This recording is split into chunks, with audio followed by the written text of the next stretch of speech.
Hello, welcome to Sketch-A-Day Live. It is Sunday, I forget what day it is, 24th, I think. Sunday, May 24th. I hope you guys are excited to draw. I am, as always. If this is your first time, check out the link, youtube.com/sketchaday.com if you're watching on Instagram. If you're watching on YouTube, welcome back. You guys are the real ones. Just kidding. Everyone's good. It's all good. Thanks for watching if you're on Instagram. But if you do want to catch the full show with the full screen output, all of that good stuff, you'll want to hit up youtube.com/sketchaday.com. That's where we hang and chat. My apologies. That's where we hang and chat. And I take your suggestions. Today is Sci-Fi Sunday. That's what we do. So I'm happy to do any products or sci-fi related stuff. That's what we're doing. I don't want to do any cars or shoes today, so if you have any suggestions, feel free. I'm going to kick things off. Well, I say no cars. I'm going to do a vehicle of some sort. But suggestions are welcome, as long as they're not cars or shoes. We do a lot of those here. All right, I am using Photoshop today. I'm going to turn off my interface for my warm-up real quick, and I'm going to be using my new Photoshop brush set for the most part today. That should be released this week. I just have to do a few more tweaks, tests, and all that good stuff. So, hope you guys enjoy. All right, let's cut to the overhead here for you YouTube peeps. As always, check in. Let me know where you're watching from. I'm just warming up with some circles here, like I like to do. Circles, lines, ellipses. Okay, those are the building blocks as I see it for products. So I like to warm up with those, all right? I'm gonna be turning an interface on and off a lot, my apologies. But it's kind of how I like to work.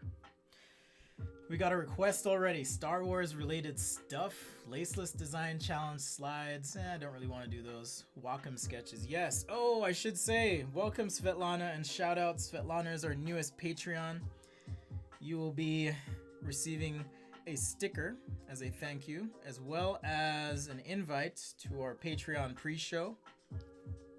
Patreon pre-show is a chance for Patreons to interact with me on a more intimate level, shall we say, without everyone else watching. If you guys have questions about life, the universe, all that good stuff, I'm happy to answer, or just show you some of my personal projects, things I'm working on, things I don't really show necessarily here. So check that out. Okay, so we did some lines.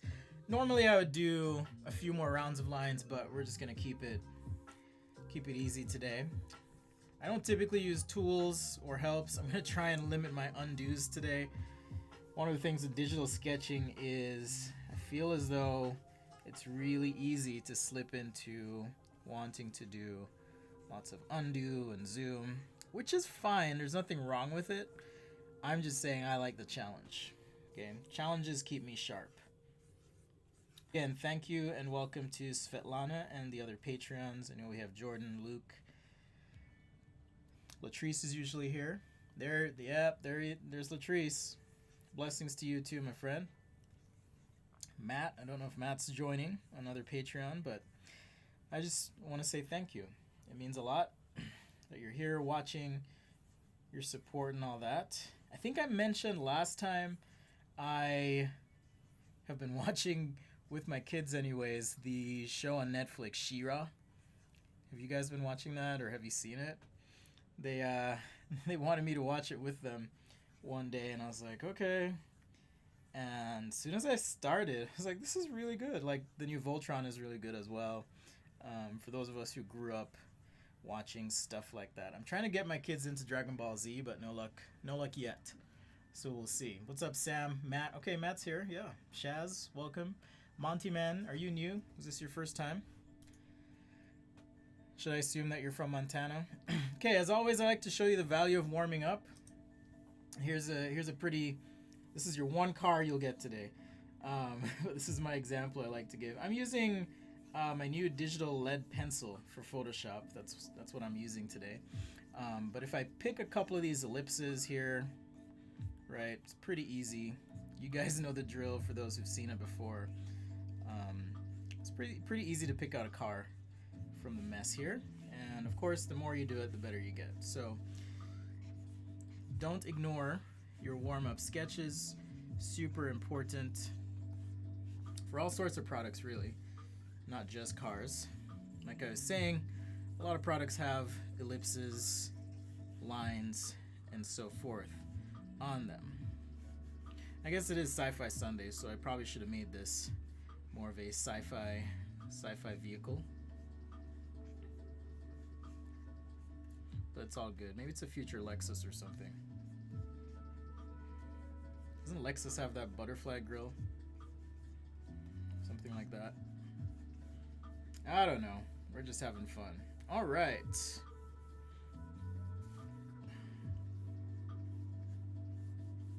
So I'm going to kick things off with actually another vehicle. And I prepared ahead of time a little bit. I'm going to try not take too much time on these. Keep them quick, fresh, loose. Not get too crazy with it, all right? But there you go. There's our first quick sketch of the day. And if you need to tweak stuff like this, because we are using Photoshop, we can apply a little warp and get some perspective in there. But point is, it's really easy if you warm up the right way to then sketch some concepts using that as your perspective. All right. So I'm going to make a new, I don't know why, I just want to do it. And I'm working with something about 11 by 19, so it's a little bit beyond like an A3 size or taper. I forgot to set landscape. So let's go here, image, rotation, 90 degrees clockwise. And admittedly, I haven't been using Photoshop a ton. I've just had so many requests for brushes that I decided to make some brushes. And yes, Matt, it is Sci-Fi Sunday. Welcome back, Monty Man. Oh, first time on the stream. Nice. England. What time is it in the UK right now? I'm curious. What time is it in the UK? All right, so I went on a run this morning and I was just thinking about ideas, concepts, whatever for a vehicle. I didn't really settle on anything in particular, so I'm just gonna start. We'll just do a quick rough sketch here. All right. So something to set up a perspective. I want it to be above and below horizon line. You know, maybe we can do something with tracks. I don't know yet. We're just kind of riffing here. And we'll just try to move very quickly. So a lot of times I'll start with, you know, some sort of base sketch to establish the proportion. We can drop the opacity even, make a new layer. I find it helpful at times to draw small, so I'm going to zoom out and create a gestural sketch over this main sketch. All right, so shrinking things down really small so I can draw real fast. Okay, so just a reminder, if you are watching on the YouTubes, or sorry, the Instagram, I always do that. If you are watching on the Instagram, be sure to check out the YouTube, because that's where all the big stuff gets posted. You know, what if this thing had treads and wheels? I like those. So we can do some treads. Some sort, maybe 2 sets of wheels up front. This thing I was kind of imagining, you know, maybe some shape like this. I'll figure out what it is eventually. You know those old school locomotives where they have that like kind of scoop on the front? I like things like that. And not only the scoop, yeah, maybe this is like a land train. How about we go with that? It's some sort of land train. Maybe some post-apocalyptic, dystopian land train. All right, we can go with that. I think that'd be cool. Matt gave me a super tip this week. I didn't have time to set it up, but I'm gonna be automating the chat a little bit. So if you guys ask questions, I may hit you with some responses here and there, but I just want to give a shout out to Matt for that, because that's going to save me a lot of time and help you guys get to the answers that you want to get to. But once again, thanks for the support. Thanks for being here and being a part of this stream. Like I said, just trying to sketch a little bit faster today. I feel as though with digital sketching, sometimes I slow down and I'm like too, what's the word? too mental about it, I guess you could say. So I'm just trying to see if I can go a little bit faster. All right. Yeah, I like the idea of this land train. You know, it feels cool, at least as an idea. So maybe we can even look up some locomotives and see if there is see if there's some inspiration we can pull from all this. I do like to do that from time to time. So if there's, you know, if I'm drawing something and I want it to have a certain feel, I might take a look at some images and go, okay, here's some details or things I can pull in to my sketch. So just a quick scan, and this will help add to the credibility, I think, of your drawing. All right. So I may add some technical, you know, underpinnings, things in here. And yes, this is the first of a few redraws that we'll have, but a lot of times these drawings you see, you may go online and you're like, how did they do that? There's a lot of redrawing, there's a lot of gesturing, a lot of things like that happening. So don't beat up on yourself if you're trying to draw something and you can't figure out for the life of you why your drawing does not look as good on the first try. Odds are it's not their first try either. That's something I had to learn as well. Alright, now I'll add the details to these tracks later here, but I like the speed of this so far. Let's scale it down a little bit. Actually, let me make sure I have both of these layers selected. And now I can scale down, just so it's not crowding the page too much. Quick shortcut and tip here, if you want to just zoom out real quick in Photoshop, you can, let's see, make sure one layer is selected. You can just hit Control or Command 0 and that'll take you to 100%, I believe, or fill the screen rather. Okay, so that's what's gonna happen.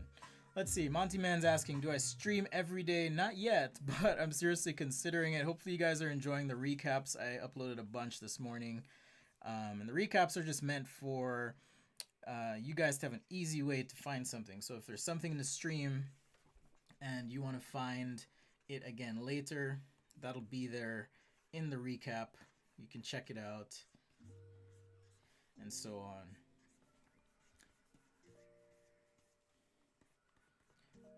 Yeah, I'm kind of liking this land train as a concept. It feels right. It feels like, I don't know if you've seen Mad Max Fury Road. Have you guys seen that movie? But yeah, it feels a little bit like that vibe, right? You know, maybe this scoop in the front actually comes in front of the wheel too. So we can extend that out. Yeah, that feels good. Just bring that out. So you have this almost armored looking land train thing. Cool thing with Photoshop too though is if you draw, and sometimes when I draw, you know, I draw things that may appear to be inline. So I could bring this wheel out or this tread out, for example. And I just did that by using the Lasso tool. But now it gives me a chance to go, okay, what's on the backside here? You know, maybe there's some structural things. Again, reference your images. Take a look if there's something shape-wise that makes sense that you want to pull in. You know, a lot of really cool details. And I feel like for drawings, a lot of times what gives them some credibility is when you can, you know, maybe I'll add a ladder here, for example. But when you can pull from things that are real, so they look a little bit more familiar, I find that just helps a ton.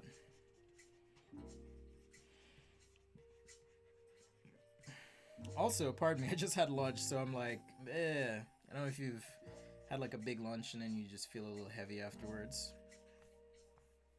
I don't usually eat before the streams, but man, if I don't, by the end of the stream, I'm just wiped out. So I thought, you know what, let me eat this time just to make sure I don't pass out. All right, Let me just do a quick check-in here. What's up, Sam, Shaz, Alden, hello. What is 19 colon? Oh, that's the time. My bad. 1911. I was like, what? What is that? Okay, so it's 7 p.m. roughly in the UK. 19 p.m. Which is always weird to me. Svetlana in Russia. Wow, you're up late. Super late. Hello, Raul from Colombia. Roshan, Netherlands.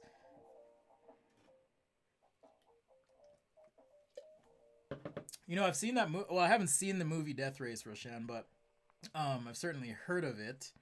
And yeah, I was just thinking it'd be fun to do some sort of, you know, futuristic dystopian kind of train thing. You know, this land train is what I decided to call it. Went for a run this morning. Didn't know what I was gonna do. Just sat down just now, and I was like, you know, wheels, tread. Oh yeah, let's do a land train. So sometimes that's just how creativity works. But continue to hit me up with your ideas, suggestions. I think we had a request for some Star Wars stuff, so I can probably do that. All right, so now I'm gonna drop the opacity again, and I'm gonna keep all that richness, that roughness of the sketch there as I do this overlay. All right, so now I'm gonna switch to a new brush. Like I said, this is my new Photoshop brush set, so let's scroll down here, and I do have a stencil, a clean stencil. It's just my take on a tight digital pencil that I like to use. Roshan says don't watch it. All right, we'll see. All right, let's go. Is this a new layer? Yep, it's a new layer. So let's turn off the interface here. And now this is where I'm going to zoom in. You know, zoom in, rotate canvas or my tablet, whichever I feel like. And now this is where I'll take a little bit more time and finesse. So while I do this, think about other ideas, suggestions, things you want to see. I'm hoping to get to some technical videos this week. So let me know if something's missing or if you have questions. The best way to do that though actually is leave a comment, or, and that's on the YouTube, leave a comment on the YouTube or shoot me an email. All right. Of course, Patreons, if there's something you guys want to see, I will be happy to address that first. I don't even know what the right term is. Is it Patreon? Is it Patron? I'm not quite sure, but needless to say, I am grateful for the support, for you guys being here, all that good stuff. Well, Roshan, now because you said don't watch it, now I'm like curious and I want to watch it. What's the weirdest movie you guys have seen? All right, there's an interesting question. You know, I've seen plenty of weird movies. I went through a phase once where all I wanted to watch was just really weird movies. Let me actually group these together, and I'm gonna back off the opacity even more. Okay. You know, Human Centipede is probably, you know, that ranks up there in terms of weird movies. If kids are watching, do not watch that movie. It's really weird. Let's see, what else? The Lobster was really weird. I don't know if you guys have seen The Lobster. That's another one.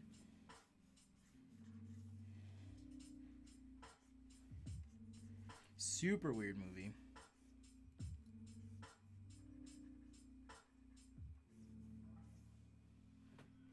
And I guess I should say weird meaning, you know, something happens you don't expect. And you don't have to spoil the movie, just Mulholland Drive. Donnie Darko is really good. Like, that's actually one of my favorite movies. Seriously.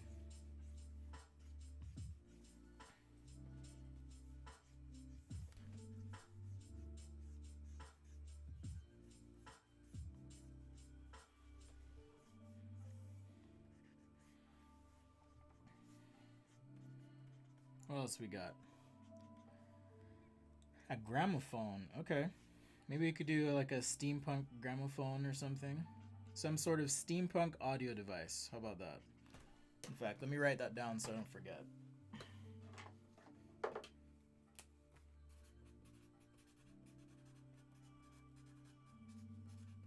Alright, and then we had Star Wars.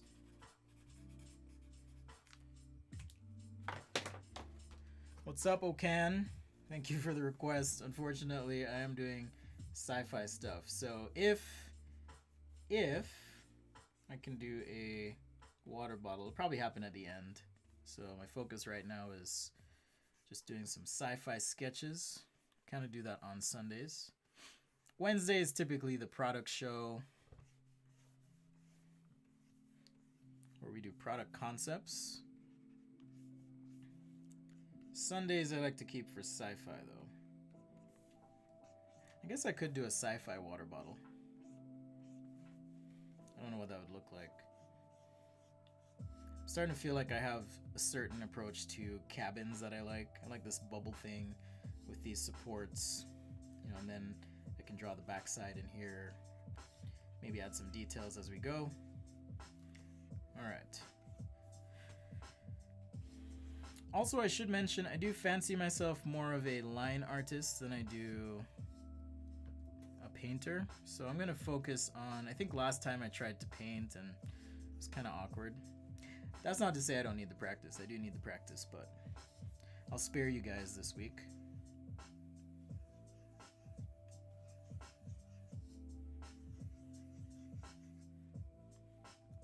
All right, that was terrible. Did you guys know Photoshop has a symmetry drawing tool? Because I just discovered that this week. Again, like I said, I haven't been using it much lately. So that was a pleasant discovery. Did you know that, Roshan? You can set up axes and stuff. Because yeah, I had no idea. No idea whatsoever.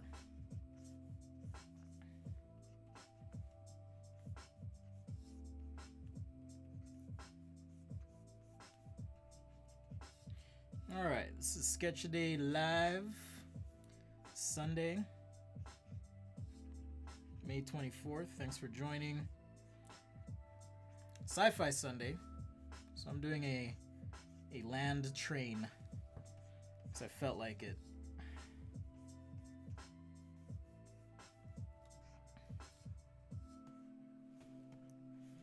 All right, so there it is, kind of zoomed out a little bit. Roshan says the sci-fi water bottle was done a few years ago.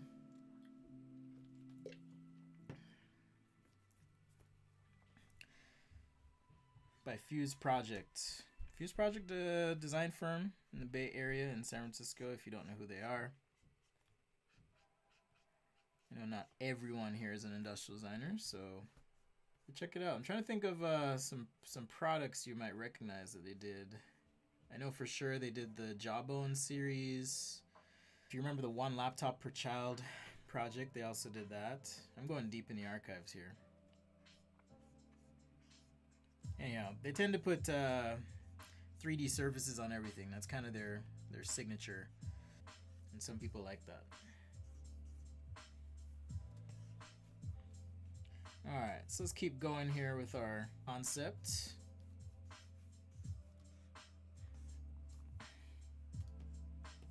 I gotta figure out what to do here. I'm not entirely sure. I'm just kind of going by the rough sketch lines that I had before. Again, just trying to move very quick.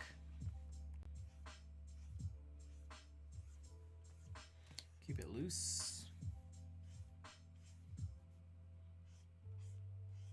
So one more time, informal poll. Do you guys prefer the live format or the pre-recorded videos? I like the live because I get to talk with you, but curious if anyone else has other thoughts.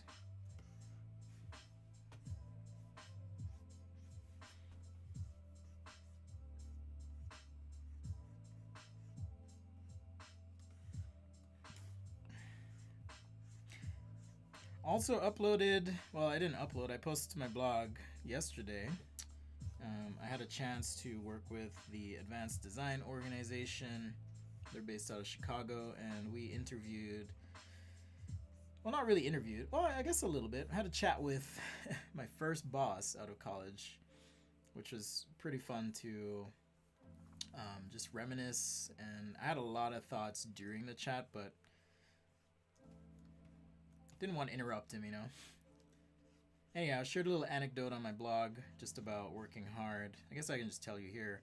So when I got to my first internship, they actually told me, they were like, yeah, so you're kind of the filler intern. I mean, they didn't say it in those words, but that was the situation. I had an internship for 6 weeks, and they're like, yeah, we don't actually have a desk for you. You know, this desk, this computer, this everything, all the nice stuff is for these other guys. And I'm like, okay. So when someone tells you something like that, you have a choice. You know, you can be offended, or you can look at the opportunity and go, hey, I'm gonna make the best of this. So I decided to try and make the best of it. And in the meantime, I knew my time at the internship was running out. Just to give you even more context, like, let me turn on picture in picture so you guys on the YouTube can see me. So at the same time, I was the bagel guy. Like every Monday there was a meeting with all the designers in the office and the operational staff. And my intern mentor, let me think, I think it was Matt Day. He's at Google, I think now. Anyhow, he would tell me to go around and take the bagel order. And so every Monday, I went around, got the orders, and then I would run to the bagel shop, and I had to go so that by the time I got back, I was there in time for the meeting. Right?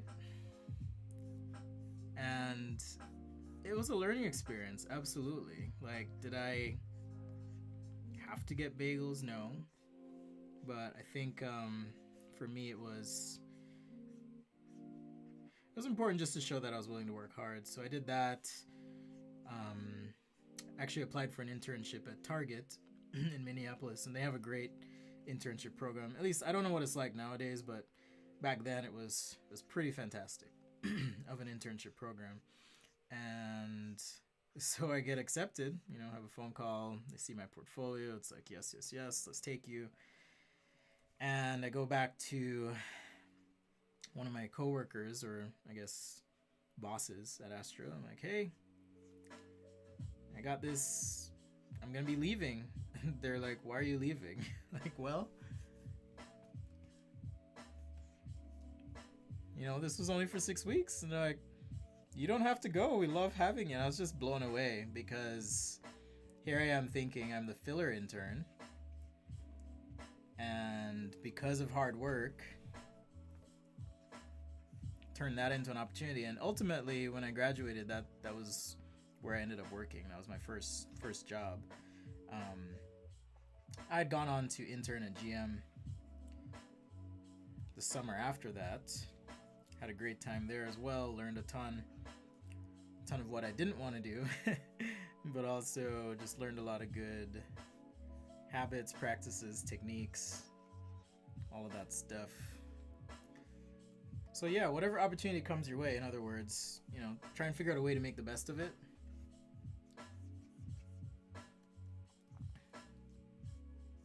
Keep those relationships alive and fresh.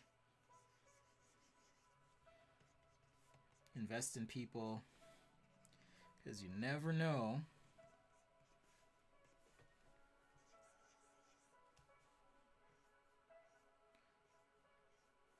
when you'll work with them again, or need a hand or opportunity or whatever. So anyhow, that was just a little bit on my first internship.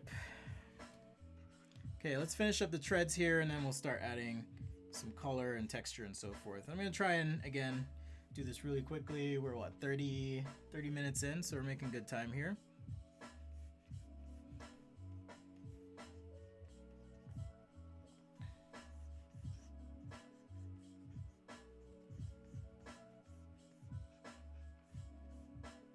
So if you've never sketched treads before, like I said, take a look at some real treads. You'll kind of get a gist of what's happening. There's a lot you can cheat on. Like if this is a rubberized tread, you could do something like that and get away with it. But I think what I'm going to do here is do something a bit more aggressive, which will take a little time, but I think it'll be fun. So I'm just putting some points here.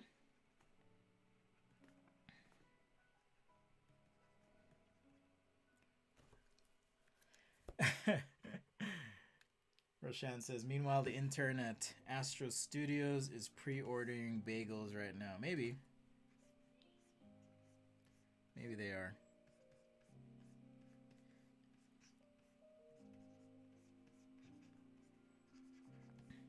Alright, I like the idea of these like fins or flaps on the treads.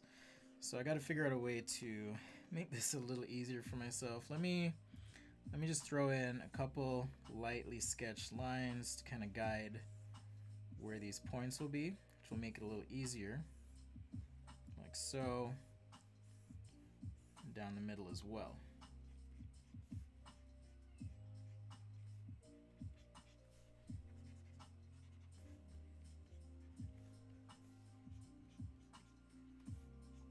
So I like these, you know, maybe this is driving on soft soil or something, or sand, so you need these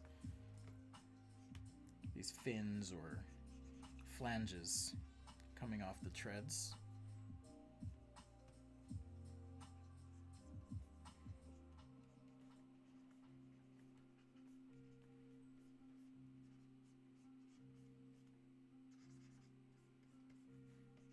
But yeah, whatever opportunity comes your way, I guess a little daily dose of advice for you as well. Whatever opportunity comes your way, make the most of it. Stay positive, right?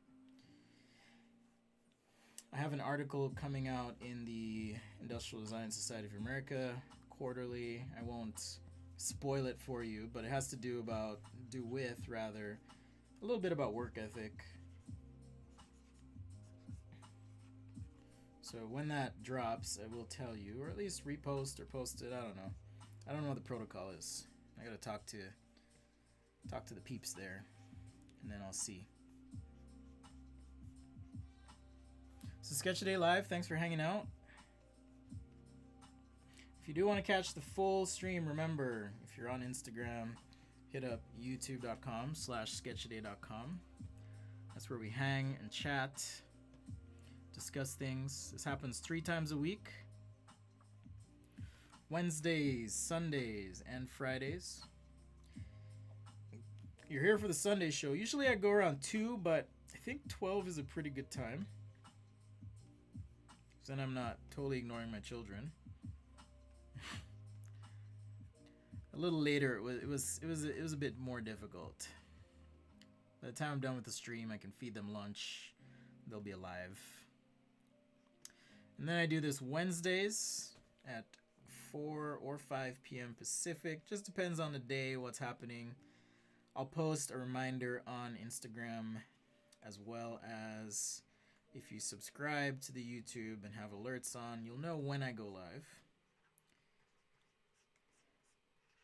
And working to include that information on my website as well. So, don't want you guys to miss out and miss this if you're interested in watching, okay? And occasionally I do, lives in between then. Or sometimes we have special guests, interview episodes. There'll be more of those as well. I'm trying to line up a few interesting peeps.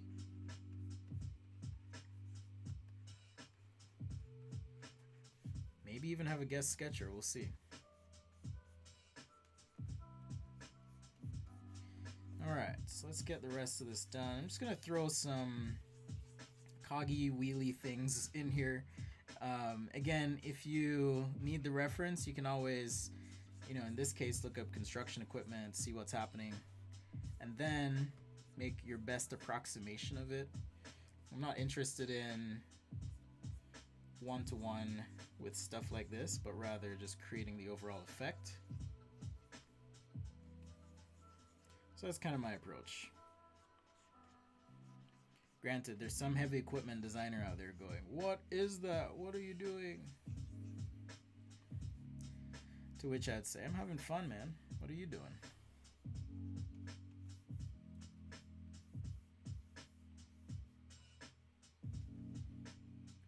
little shading here, perhaps.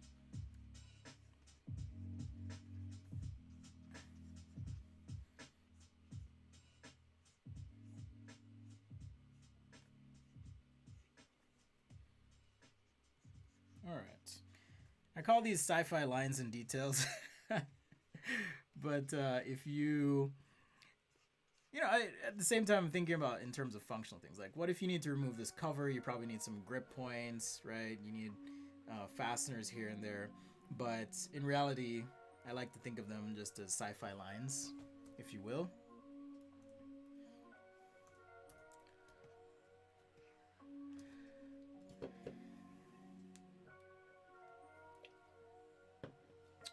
Yes, so there is a butterfly in the top right. I don't know, maybe I had experimental mode on and I just didn't even realize or know. But, yeah, I was just playing with it the other day and thinking, wow, this is pretty cool. You know, Sketchbook Pro famously kicked things off with symmetry, and a lot of people love it for that reason. It's still a great product. I don't particularly use it a ton.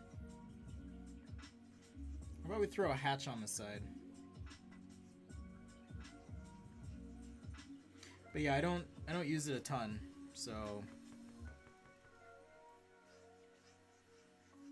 there is no quick line in Photoshop though, to my knowledge. Maybe they'll add that soon. For you quick line addicts out there. Quick line is a way for you to draw perfect circles, lines, do the things that once required a lot of skill. Super handy though if you're doing like a tight drawing. I just think it tends to suck the life out of a drawing, and you have to do so much more on the back end to recoup the life that was in your drawing. Alright, so if everything looks stiff up front, you have to do a lot more with the color than you would otherwise.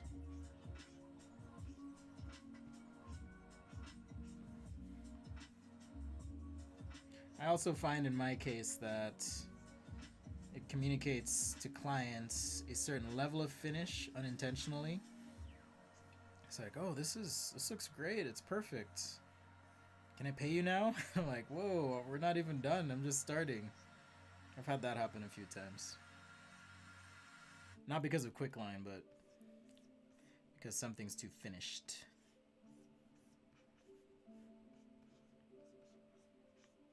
Let's see, did we get any other weird movies? Everyone says they love the live. Samsung Frame TV was brilliant. I didn't realize Fuse Project did that. I didn't realize. AKA Ninja asked a good question. What digital art program should aspiring industrial designers use? iPad, Surface, Photoshop, Procreate, or Sketchbook? You know, in truth, it really doesn't matter so much what you use. Whoa, I was using the wrong keyboard there. I have two keyboards in front of me right now. It doesn't matter what you use so much as how you use it. Okay, and if you know, I had another epiphany this week, just out on a run or walk, I don't remember.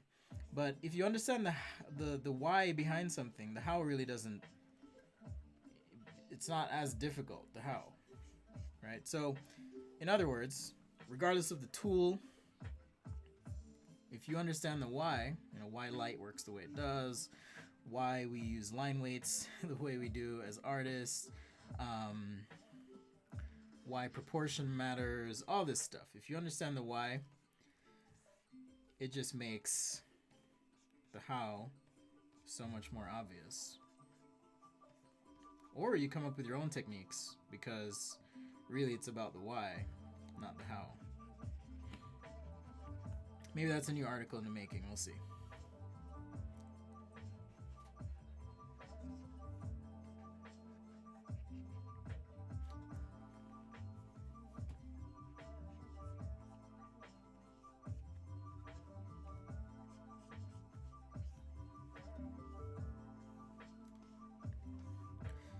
Alright, so there's our tank sketch, line work. Come in, maybe add some more shading here and there. I don't want to overshade it too much. I'm going to throw in some textures, color, and all that good stuff. So probably stick to one main color texture, and then we'll just highlight shadow on top of it. I'm going to show you a couple cool brushes I use and techniques to kind of move a little quickly here. Alright, just a reminder, if you are watching on the Insta, the stream will only go for about an hour or so. So if you want to catch the full show, youtube.com/sketchday.com. If you don't care, that's cool. We're going to hang out and have fun on our big screens. I guess some of you are probably watching on a phone too, which actually makes my sketches look better. So if you are watching on a phone, thank you. Alright, so now let's go ahead and bring in some texture here. Let's fill that screen up. Did I watch any of For Life? I have not. Not yet. Alright, let's see here. So we have our locomotives, and I was just looking up some metal textures today just to see if I could combine a few of these. You know, this one's pretty good, but it's a paid texture, so a lot of times I like to look for free stuff. Yeah, here's one, myfreetextures.com. So I can just copy this image. Let's see, copy image, and then I'll just paste it in Photoshop here, and we can use this just on different parts of the sketch. Now, you have a couple options here. You could color your whole sketch. You could use this texture as the base for your entire sketch. Lots of different things you could do. I'm gonna use this just as an effect layer. So let's grab a couple more. See what else there is.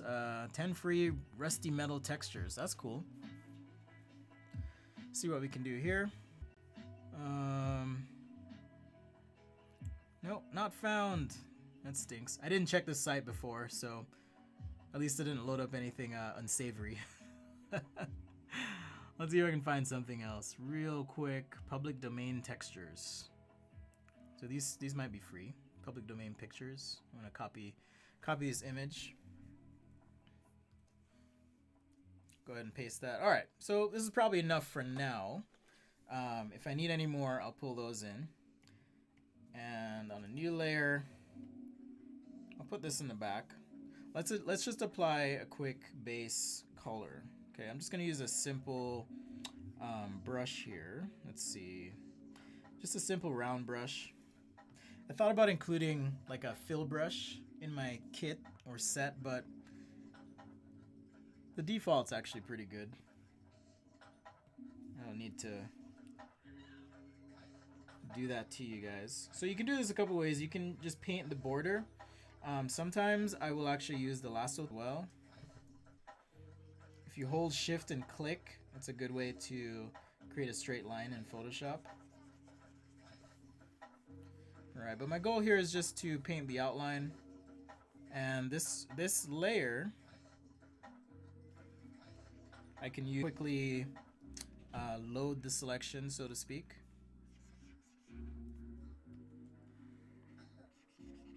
So if I control click the layer, it's going to select all the pixels on this layer. So taking a little bit of time to do this actually saves you time later.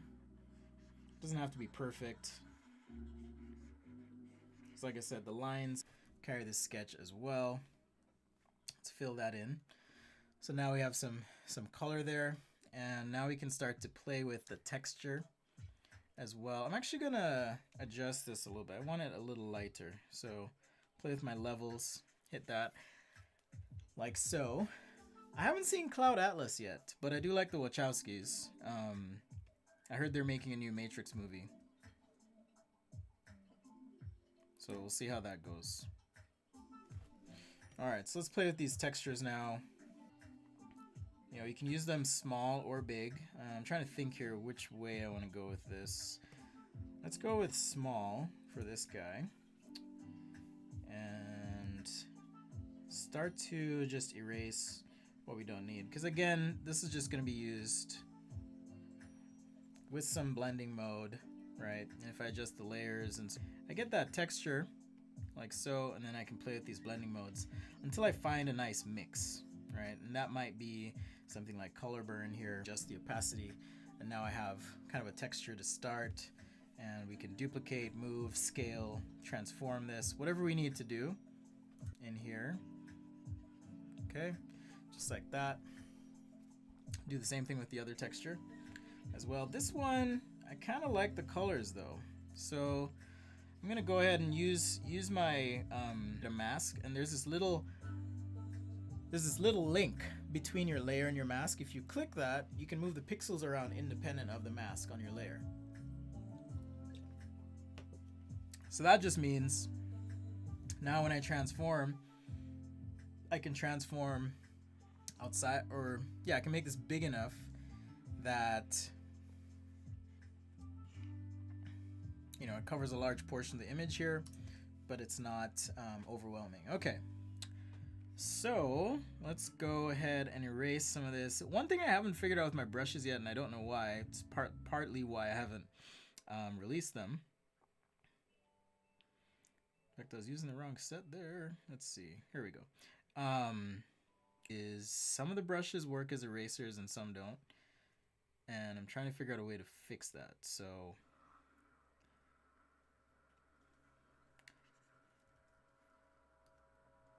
yeah, so if I pick eraser and then I pick this brush, it's not letting me. I think it has something to do with the, yeah, it went back to brush.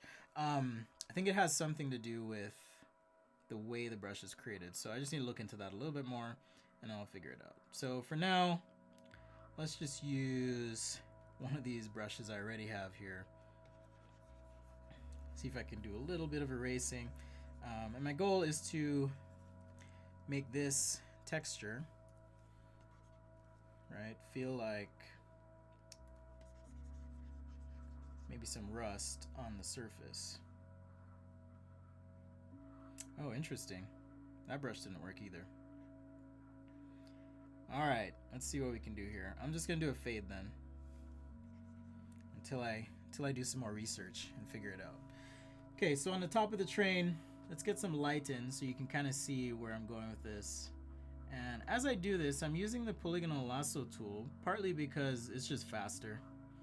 I can just make a big selection here.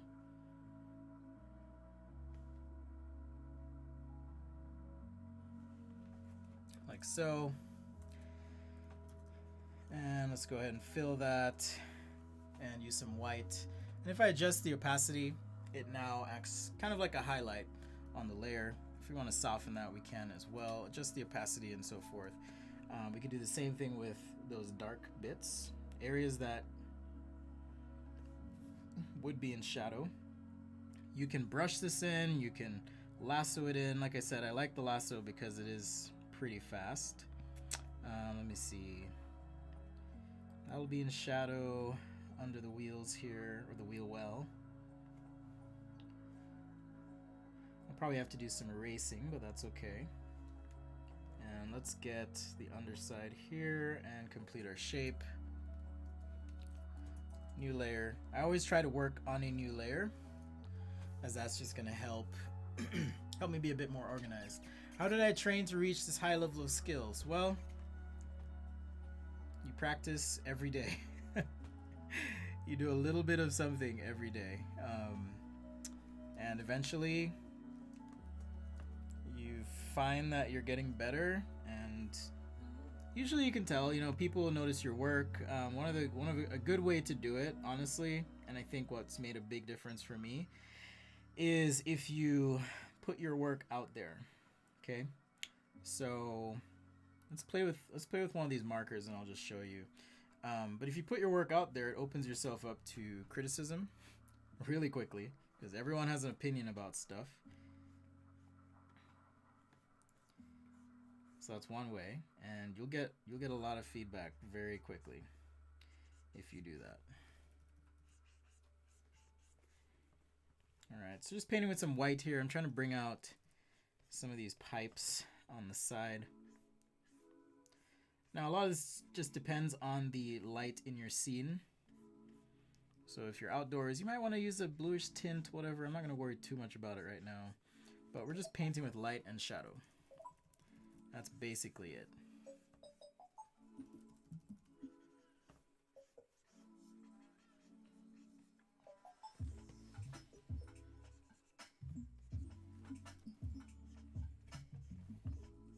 Painting, sketching, drawing with light and shadow, whatever you want to call it. Thanks again for joining Sketch Day Live.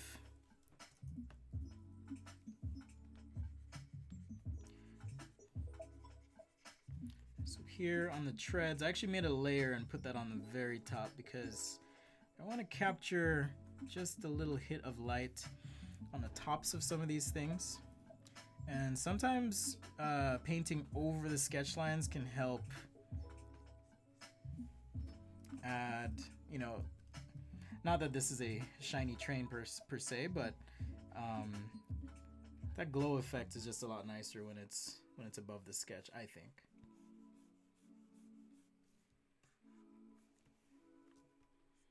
All right, let's get this wheel side in here.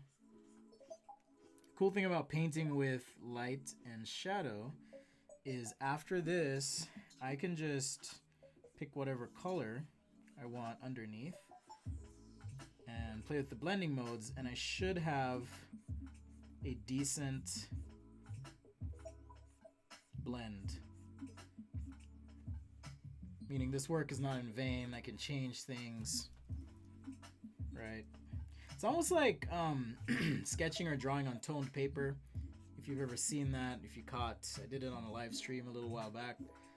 It's kind of like that, where once you have that tone down, which is inherent to the toned paper, it's really easy to just play with going lighter and darker, as opposed to working your way up from, you know, a totally white piece of paper, which personally I'm comfortable doing, but it does take a little bit of time. I use OBS for streaming. If you're interested, I'm happy to answer questions offline about that. I'm thinking about actually consulting with people on how to get their stream set up, because it's complicated. I'm not gonna lie, it's complicated, and if you want to do it right, you got to have the right tools and kind of know what you're doing as well.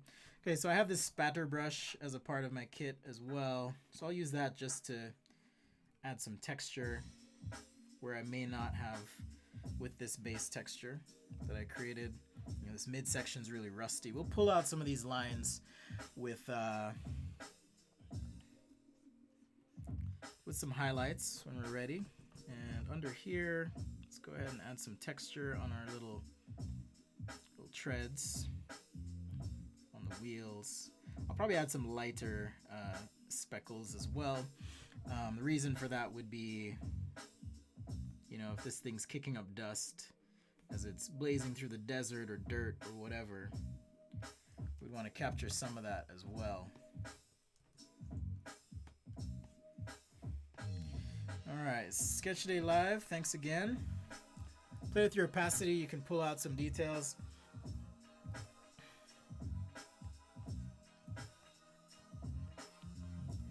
Emran says, a magician never reveals his secrets. That's true. How you doing, dude? Good to see you here. Alright, so I'm going to take that texture now and maybe place it on a few other spots on my sketch. Now remember, I do have that mask on these layers, so that's why I'm able to move kind of quickly here and drag this texture around. And as I mentioned before, if you do this the right way, let's go ahead and lock these. I'm going to group these and call these texture or something, maybe. This is the rare occasion you'll see me label a layer. But I can drag this around. We can change the background color even, you know, if I want to select that, now I can make a solid color layer, and we could even pick something from the rust so it feels a little bit better, like so. On these rust layers, let me think. I think I'm good with the rust, so I'm gonna duplicate these just as a backup. Let's go ahead and flatten that, and now I can play with my hue and saturation. It's a bit saturated, so let's desaturate this, make it a little bit darker, like so. Play with it. Why would you sketch on toned paper?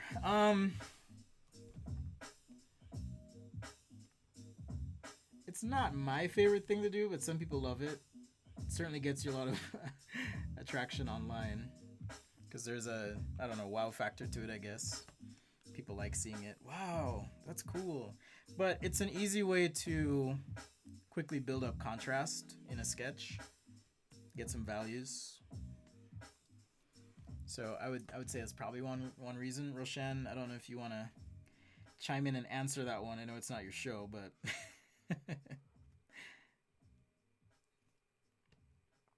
I mean, I rarely do them. I used to do them in school from time to time, just for fun, but not so much a thing now.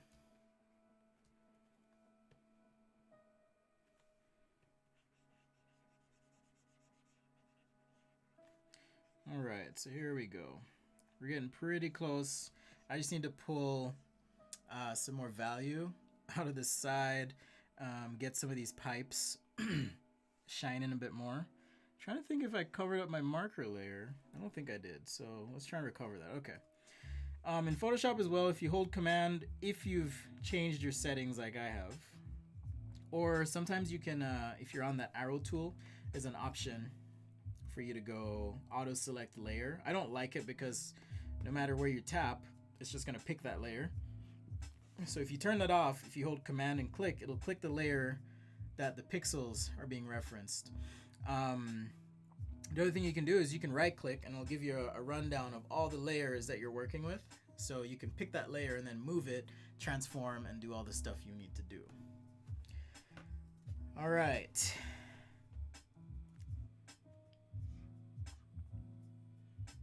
How long have I been working on this?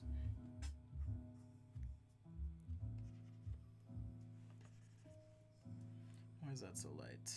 10%. Oh, it's a layer. Okay. So let's go ahead and start to add a little shadow in here where we need it. This is also a marker that I created. I say marker, but marker in quotation marks. It's a brush that behaves like a marker that you might find familiar. So if you like to use Photoshop, I think you'll really like this one. At least I do. So yeah, you get those blends and a little bit of texture as well if you're using this brush.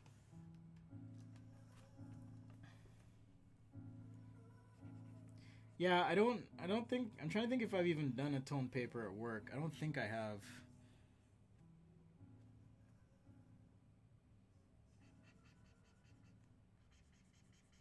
Looks like our Instagram live ended.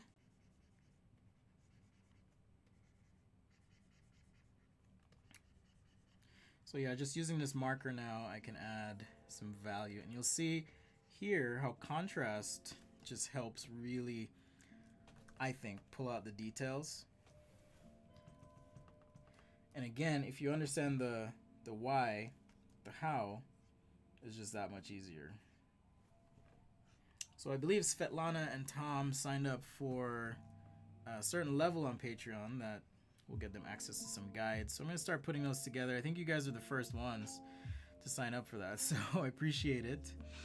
It's a good opportunity for me to get my button gear, get all that going for you, but I will be sending you your stickers. I've never sent mail to Russia though. Hopefully you get the stickers, Svetlana. If there's something else you want, let me know. We'll figure it out. But much appreciated.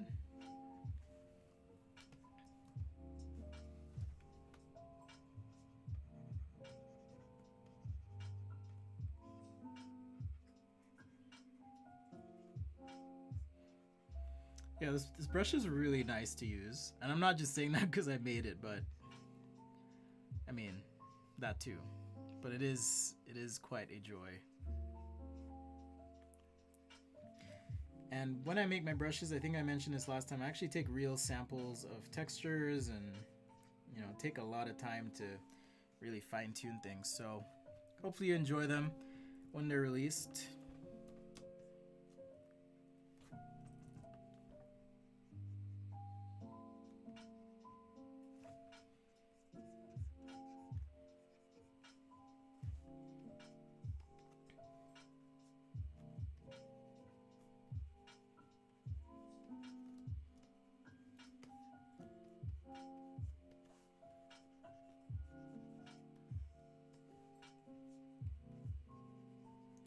All right, we're getting there, guys. We're getting there.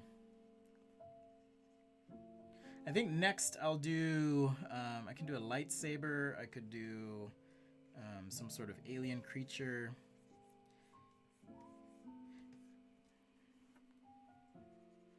My kids and I just finished watching The Mandalorian. I'm not going to draw The Mandalorian.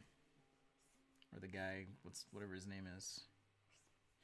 It's a good show, though. Super good. Oh yeah, I should remind you, we do have a Discord. I've been pretty active in there this week. Tom's in there getting feedback on his sketches. I've given him a couple assignments based on his work. So if that's something you're interested in, join. Links should be in the video description. If not, let me know. Hit me up.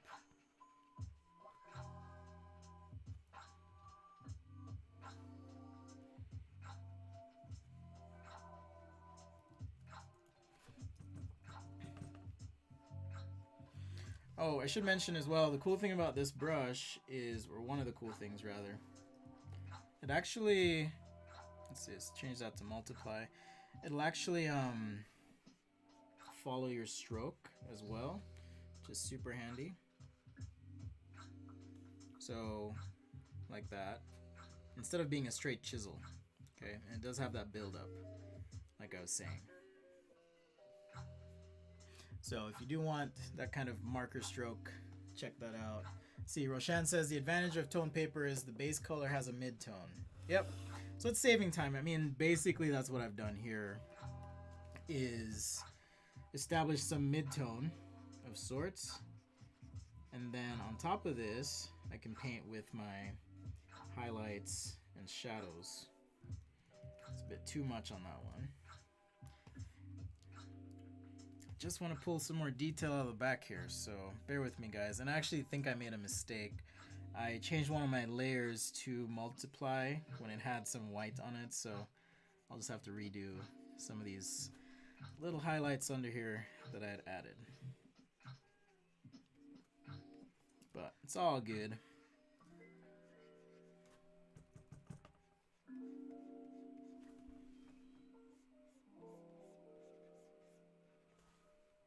So yeah, you guys let me know, would you like to see something of a lightsaber? I know Svetlana asked for a musical device like a gramophone. I could do that.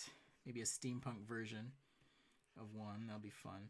Actually, that's probably enough for today because this has been going on a bit.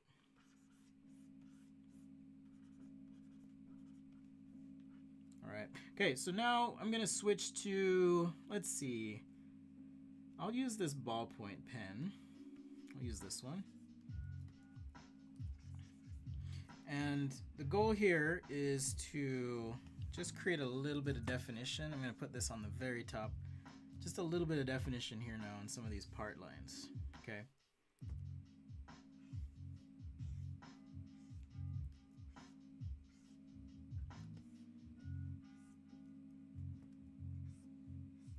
So just a little white and black.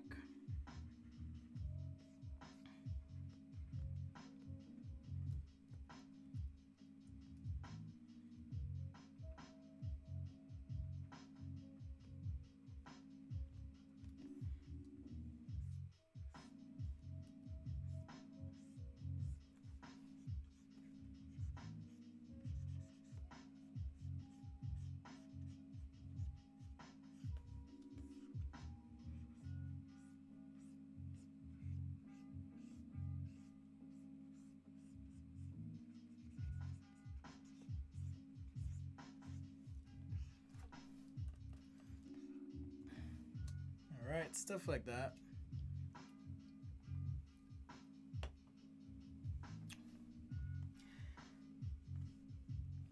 Matt says, I was going to upgrade to that level once the guides started coming. Which guides are you talking about?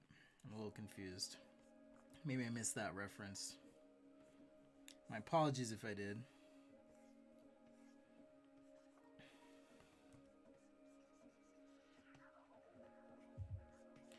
So yeah, just a little white where we need it.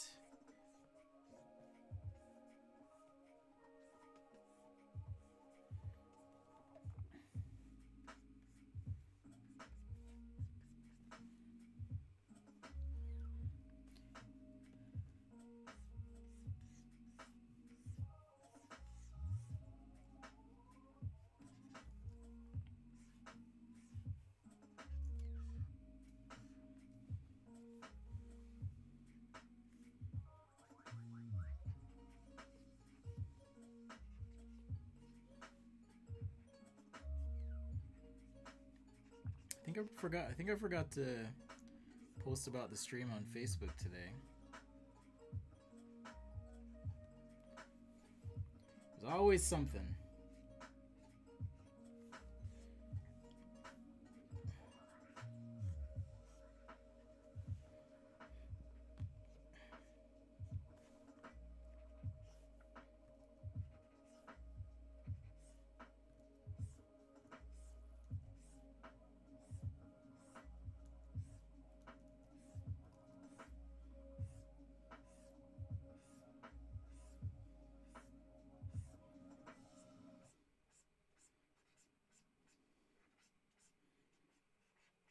Any of you guys Star Trek fans, I should say? I was teaching a class at college once. This was, I don't know, a few years ago. And I was giving some example. I was like, yeah, it's a cube, like the Borg cube. And everyone was like, looking at me like I was crazy. Like, what? So maybe it's just a generational thing, but I thought that was pretty funny. I feel like maybe today people like Star Wars a lot more than Star Trek.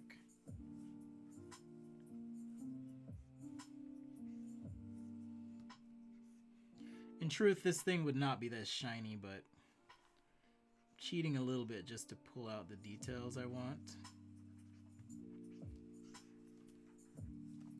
But these are all the little things that make a big difference, I think.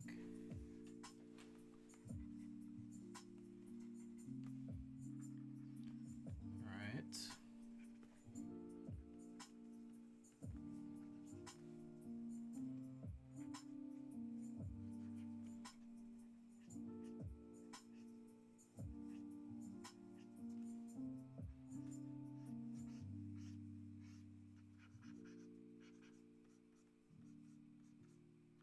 And if you need to mute something, you can always erase a little bit, use a mask, whatever you gotta do. So, not a big deal. You know, lean into that contrast.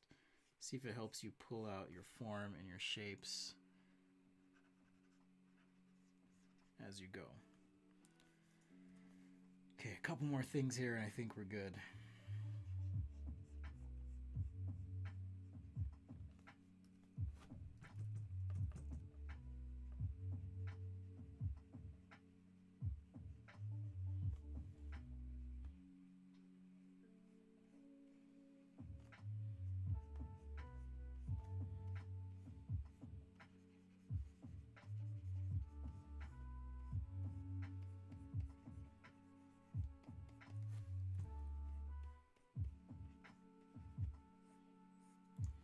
Okay, we just need to address the contrast up front here. So I'm going to pick pixels that we first sketched.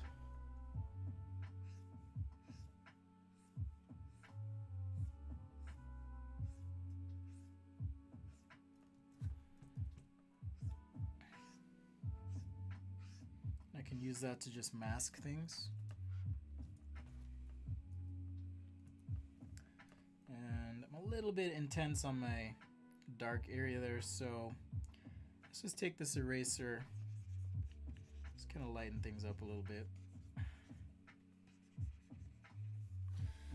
And for the inside here, I'm just gonna clickety-click with my Polygonal Lasso tool and just do some quick dark shapes on the inside.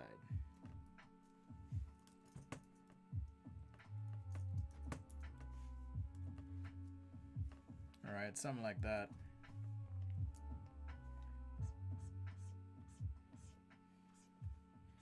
Just enough to hint at, hey, you know, maybe there's some sort of control panel.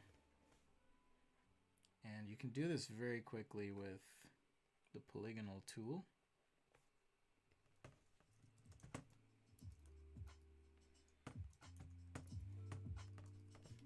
Just like that. Something like that. If you want to put a person in there, you can do that as well. Super easy. Hello, Oscar from Mexico. Lightsaber Rifle. Actually, that would be interesting. Like some sort of weapon with a lightsaber on the end. That sounds fun.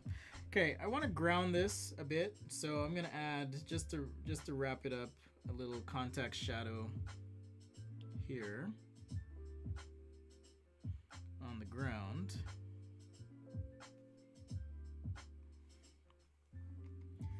And I think I'm gonna go for contrast. Something like that.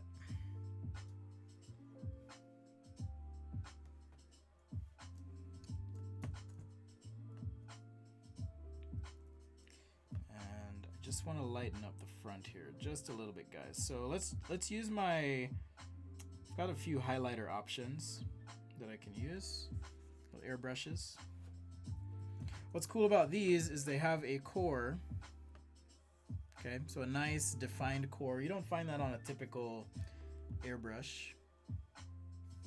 All right, so pressure sensitive, but also size responsive, and you do get that core. Okay, so that's what I'm going to use here, just on the front. So I just want to lighten this up. Let's actually change the blending mode.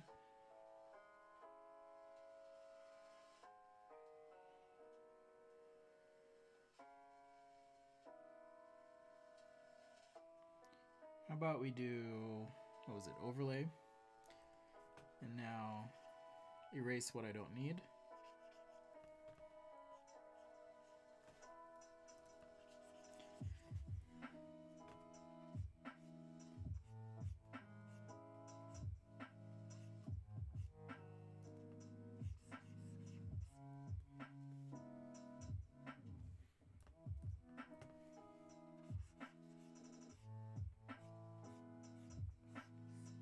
So once again, contrast is what's going to give you your surface definition whenever you're sketching or illustrating rather.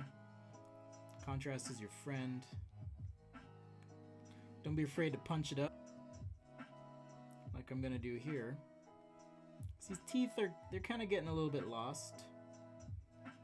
All right, so I'm just gonna take new layer, some black.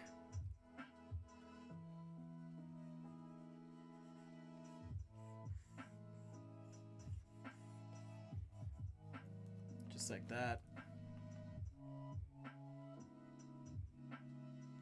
That one tooth is off, but I don't want to fix it. Right there. Maybe I can fix it actually. I'll just make it a little bit wider.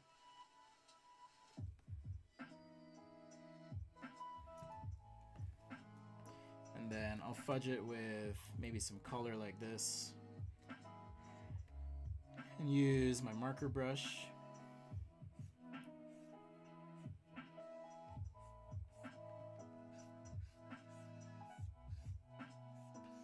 Just a little bit of a fudge.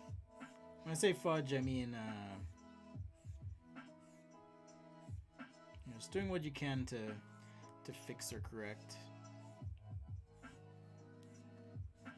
without getting too serious about it.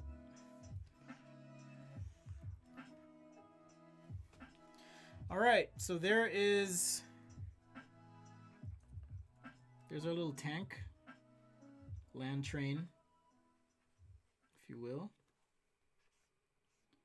As always, there's a lot I could do to this. Maybe I will. Reminder, if this is your first time, hit that subscribe button. But also, more importantly, if you like the sketches, then you can hit up the Google Drive where I do upload all the files. And in this instance, that does include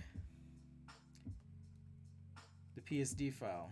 So if you want that, check it out. You'll be able to find it on the Google Drive. Star Wars Pod Racer. Yeah, I could do that. Okay, how about we do some sort of Pod Racer style thing, and then we'll do Svetlana's Gramophone as well. This might be a long show, but I'm having fun.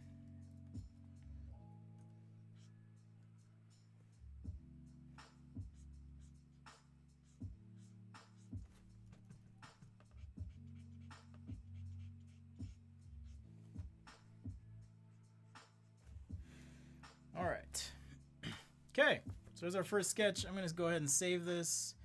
Now you've seen my file structure on my computer. Actually, I'll go ahead and cut. Boom. Hi. Okay, so I'm just going to go ahead and save that. And now let's make a new file. I'll do inches. If you're cool with it, Mr. Matthew, I'll just make this one kind of a line drawing like we did last week, just to save time. Hello, He-Man. Good to see you. 80K Obi. Hello. Hello. All right, maybe I'll do gray marker for this as well. I think I did that last time too. But it's a good technique if you are just kind of searching out form. Right? Need to figure out some stuff. Okay, so let's say this is our horizon line, or the ground. And now I want to sketch on top of this. Okay, I've got to think about my perspective. Am I below the horizon line? Am I above? Well, it's kind of above the horizon line. Alright, so you're going to have something like this. And now, if I remember correctly, you guys, let me know. They usually have big engines, right? Like to the sides or something. Like these big turbine style things. Alright, so we can start by maybe sketching up 2 of those. Just real light here.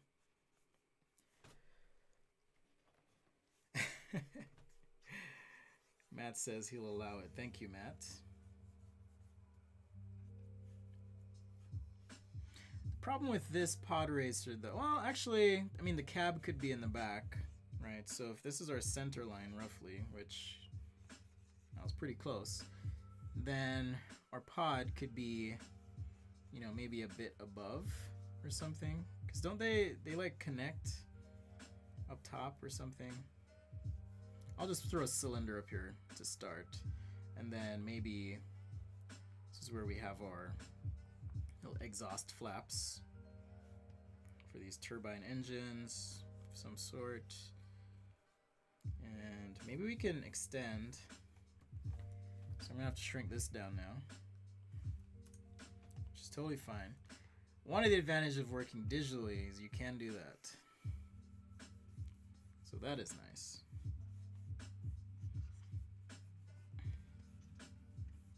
Yeah, maybe we have some sort of hood on top of the turbine here, wraps down. We'll do some exposed circuitry and whatnot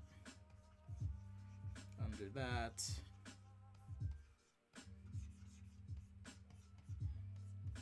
Right. They kind of connect together as well. Let's see. Can we do a bubble pod? Like a bubble pod racer? Is that even a thing? If not, it should be a thing. I'm just kind of riffing on the top here. I don't know what shape I'm going to make it yet, but I can leave that for last. And much like the land train sketch, I will kind of leave these marker lines on and use that to move a little quicker.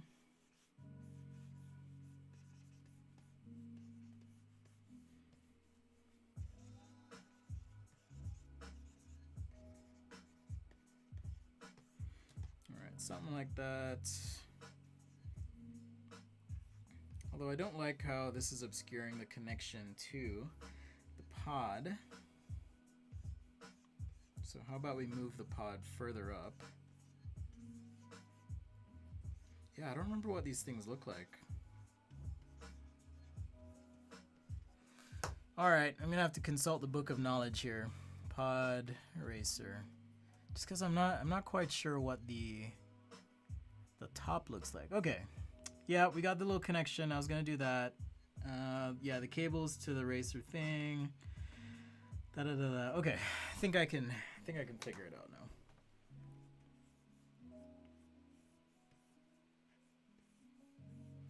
So yeah, sometimes you just I know I've said this before, but sometimes you just need to kind of reference, not so much for like the exactness of a thing, but more so, okay, what's the general gist of it?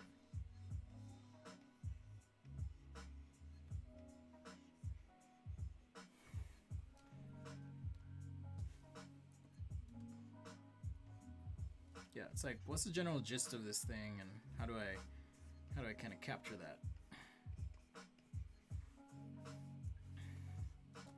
Although now I kind of want to redraw this, but I do have an idea. I think, would that work? I wonder if I flip this. Yeah, so if I flip this vertically, and then like chop this up,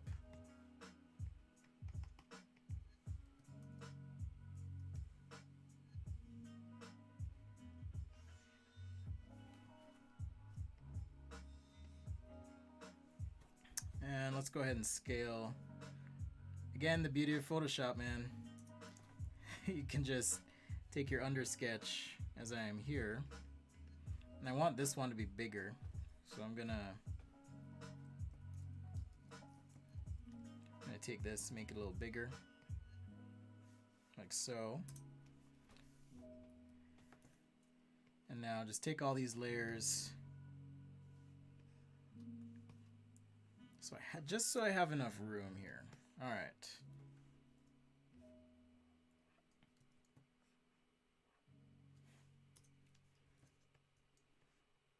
Yep. So I just took the perspective, flipped it, and then I'm tweaking it now. So there are creative ways to do it. Oh, thank you, Vegeta.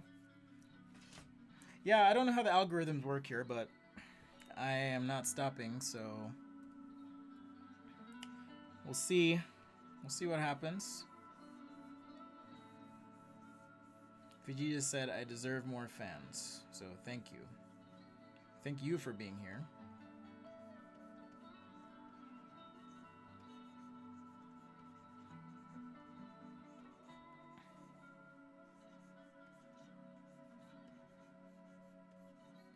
Matt, are you requesting a pod racer because episode 1 is your favorite? Because if episode 1 is your favorite, we need to have a chat.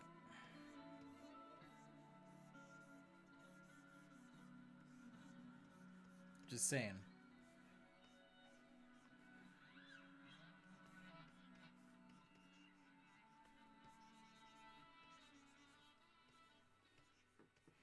Alright, I'll figure something out in a mess here.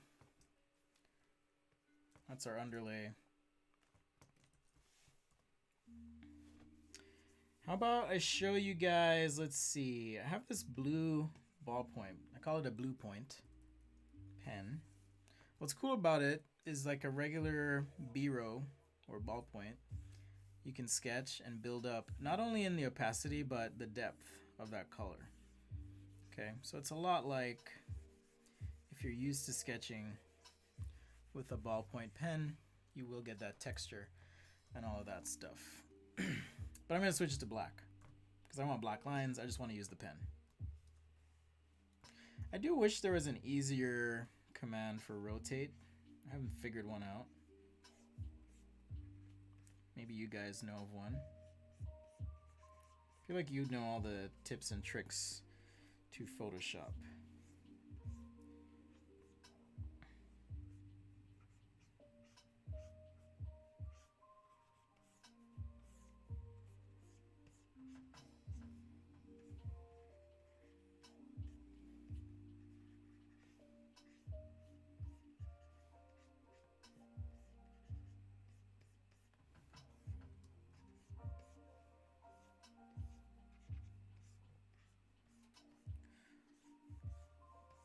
Yeah, I think flipping the sketch was the right way to go here. Just feels a lot better, perspective wise. So sometimes you got to close the door to open a window. There's always a fix.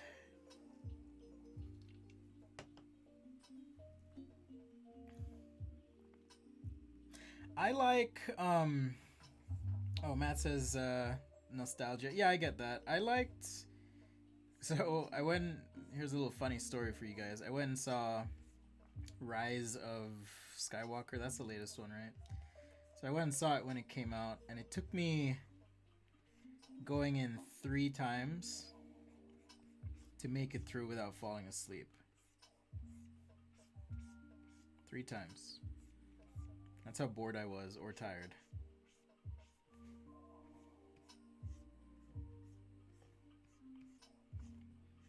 But I eventually watched it again with my kids, and it's pretty good. I know they got some flack, I guess. You know, you could argue if the story is circular or no spoilers, revisiting certain topics, but part of that is closure. You know, wrapping something up. So I think they did a good job. All things considered. Don't worry, Svetlana, I'm gonna get to your gramophone here. I don't even know what one of those looks like. I probably should have one up on the screen while I sketch here so I can peek at it and get a sense for what it is. I know it's got that big...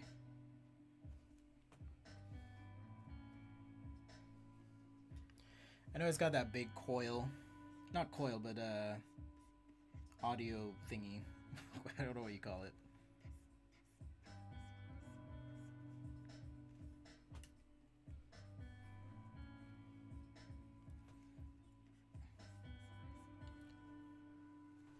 One of my cameras here keeps overheating. Not sure why. Good thing I'm doing digital today. Otherwise, we'd be in trouble.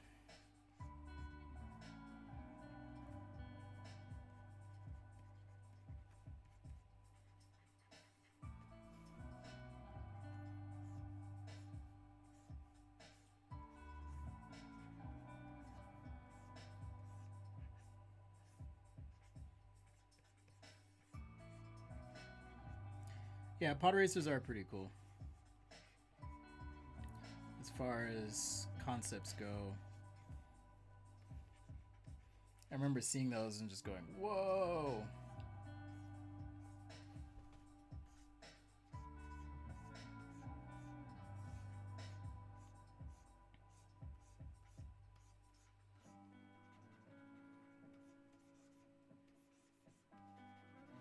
And Darth Maul was pretty cool.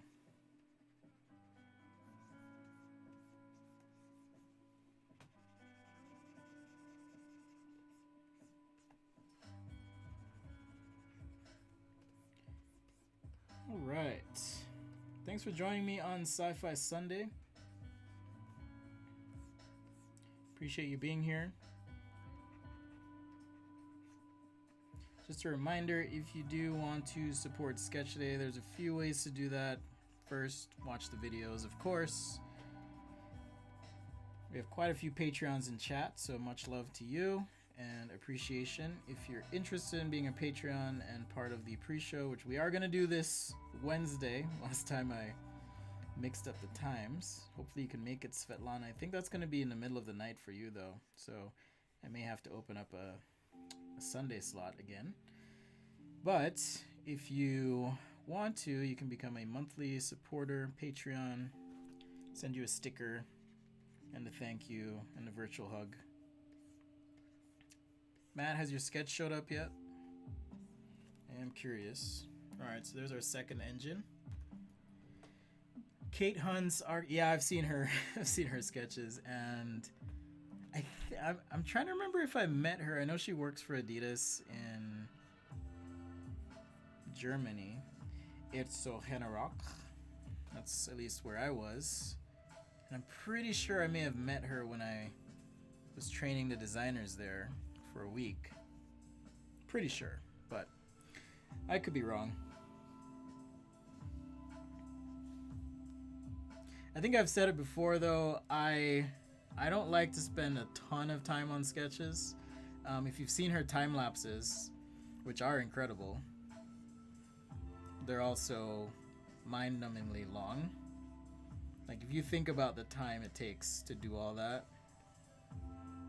I'm like, nah man, not for me.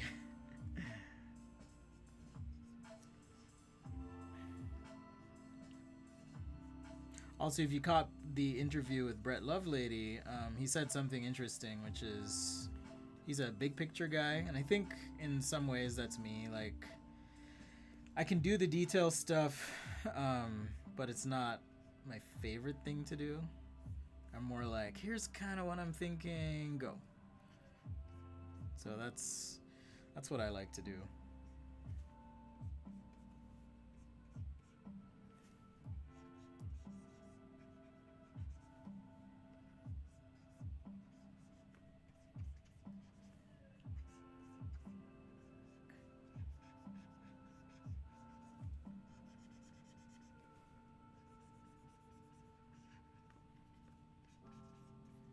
Maybe this is our little pod racer guy in here.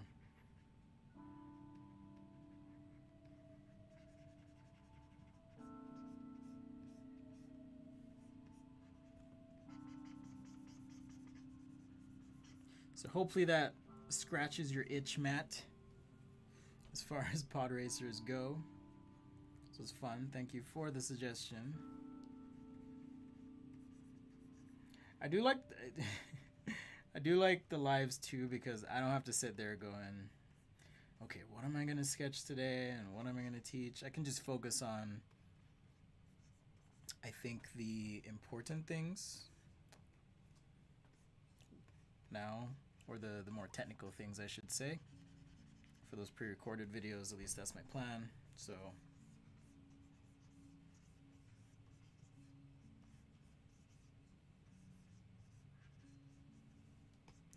all right, something like that. Hello from Argentina, Camilla, welcome. Yeah, if she were to live stream those sketches, it would be insane. Absolutely insane. All right, so I'm gonna call it good on this one. Just a really quick scribble doodle.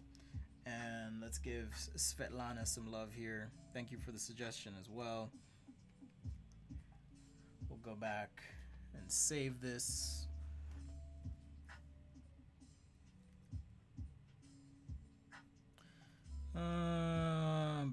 I'll just give it some random file name.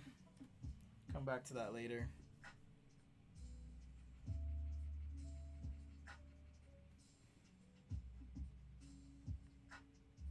So if you don't know who Tom's talking about, there's a designer on Instagram named Kate Hunt.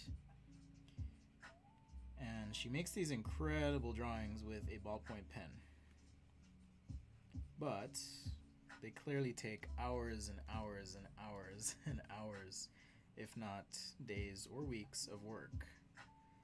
So that's kind of what we were just talking about. But she's really good. Really, really, really good. I follow her as well on the Insta.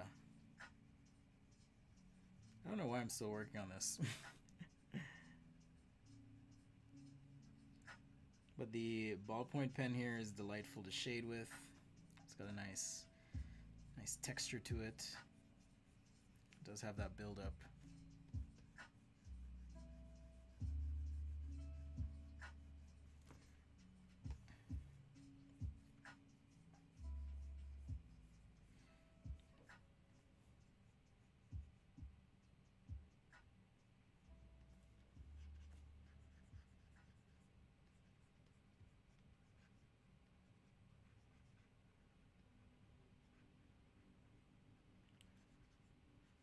All right, let's do our steampunk style audio device. Now, I've gotten requests like this many a time. I don't do a lot of steampunky things, so I will need to look at some reference again, just to get the gist of it. Let's see, steampunk. I think there's like, yeah, dials, cogs, tubes, that kind of thing. A lot of that going on. Definitely a retro vibe. So let's see what we can do here. All right, let's make a new file. Another one. I'll crop this one down though. Maybe work with something like this. And I think you said a gramophone, right? A gramophone. Something like that.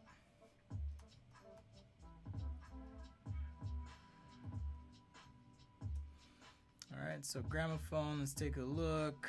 All right, looks like we got a box with some sort of record on top and this big audio thingy. I guess that's connected. Okay, so it is connected to the needle. All right, so I'm gonna start by just drawing a box. I may flip back and forth a little bit just for reference sake.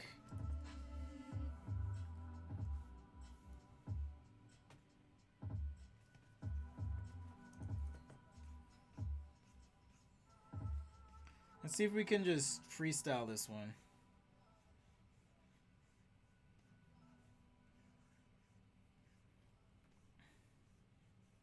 But you wanted it futuristic. I wonder if we could do like a future slash, let's see. If we could do a future slash steampunk type thing. I don't know. I don't know what the answer is.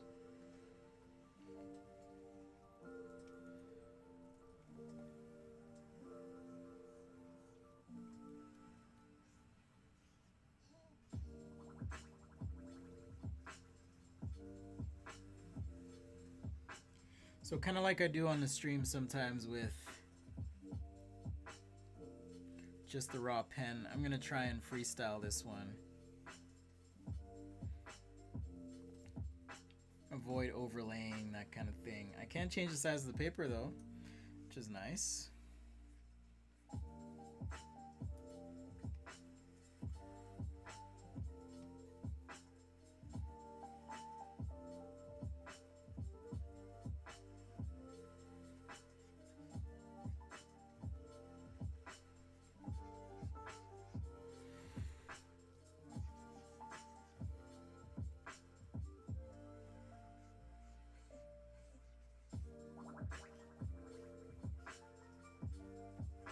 Or maybe it is just a more modern gramophone. I don't know. We'll just do something. Around the corners and all that good stuff.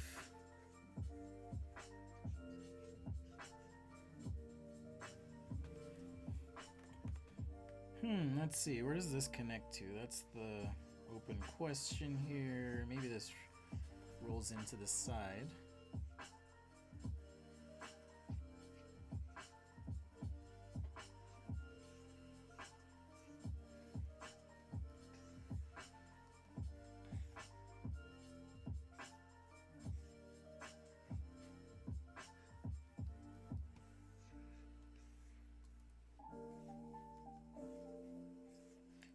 Alright, yeah, I'm kind of liking where this is going. So, some sort of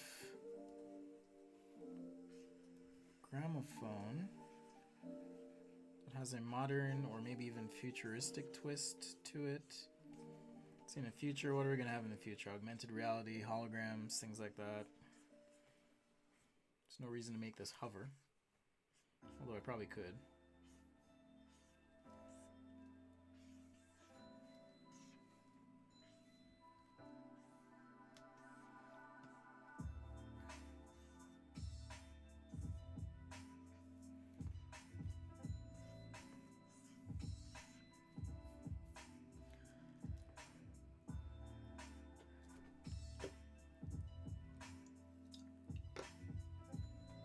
Once again, welcome to Sketch A Day Live. Thanks for being here. Request from Svetlana, one of our Patreons, to do something of a... Okay, I lied. I'm going to erase a little bit. Something of a futuristic gramophone. If you don't know what this is, I had to look it up too to get a better sense.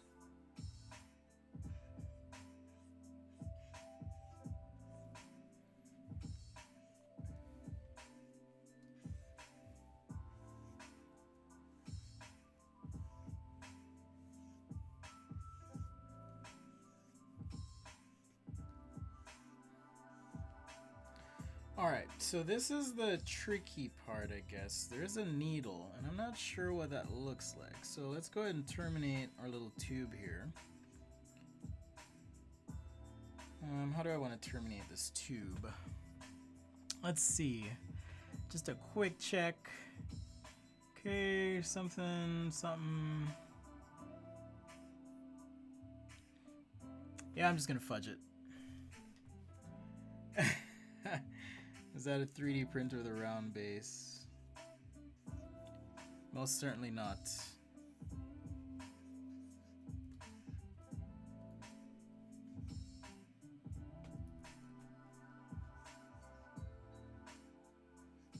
Svetlana wanted a modern or futuristic gramophone, so that's what I'm doing here.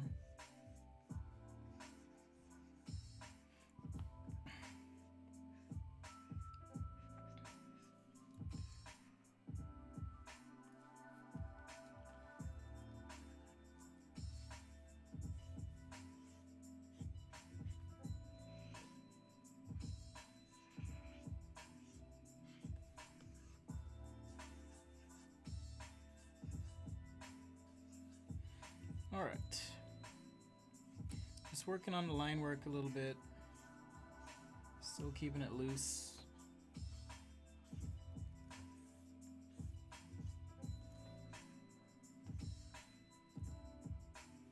And now, I guess on the front, what if it projects the music? Oh yeah, that's cool. Maybe there's like a little emitter here or something. Projecting, I don't know.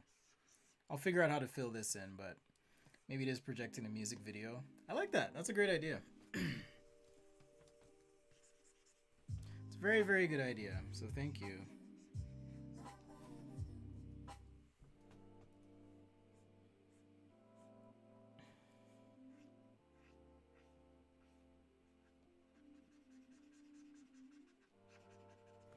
Man, I'm like so excited. My friend Paul Sohi, he's making some beats for the channel. It cannot come soon enough. Just because I've been listening to this stuff for so long now.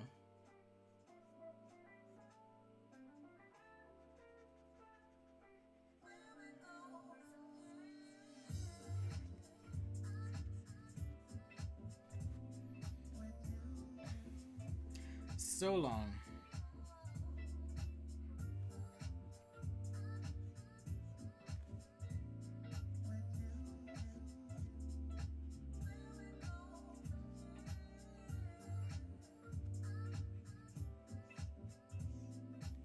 I mean, ideally this thing would be like projecting three-dimensional characters, but I don't want to do that right now. I really don't.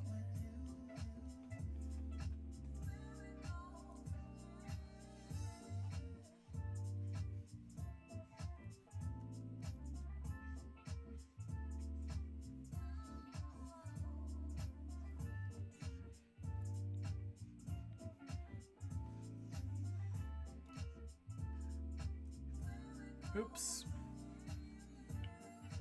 So I know it seems weird rotating the canvas, but it's a lot easier for me to do that now than rotate the Cintiq on my desk, particularly as I don't have a ton of space.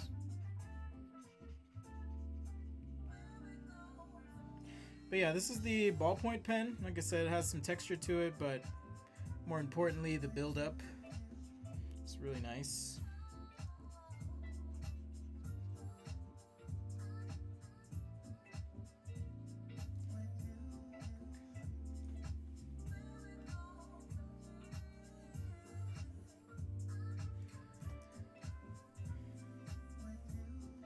Alright, I'm going to do a little trick here. So I drew one ellipse that looks pretty good, so now I'm going to transform that ellipse and just place it. Granted, it's done by freehand. So now I can duplicate that ellipse and then just move it down to get the thickness I'm after here. If I want it a little wider, I can do that too. Erase what I don't need. But it looks a lot better than some other ways to do this.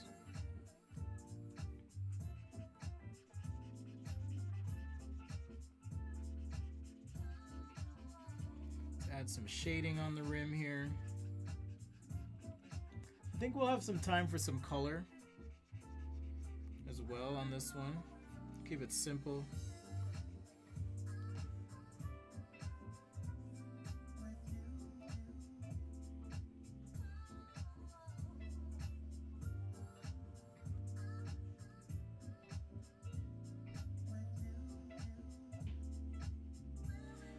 Alright, and I want to erase the back side of this ellipse.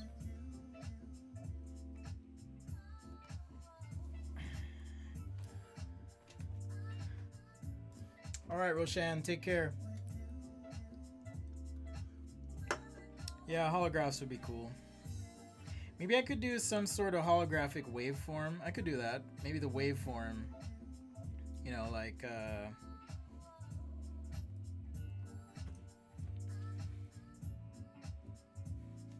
I'll just sketch it real quick. So maybe it's, you know, some sort of projection like this.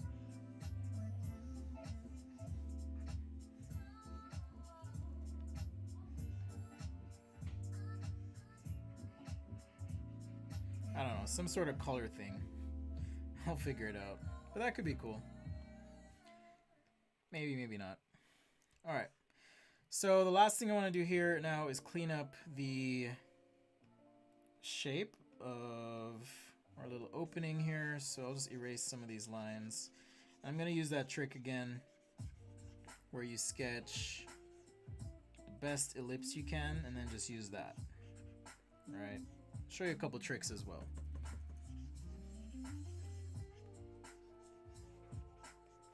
So let's say I have this kind of rough sketch here. I could try and, you know, complete it, but I like a good fast ellipse. So let's make a new layer.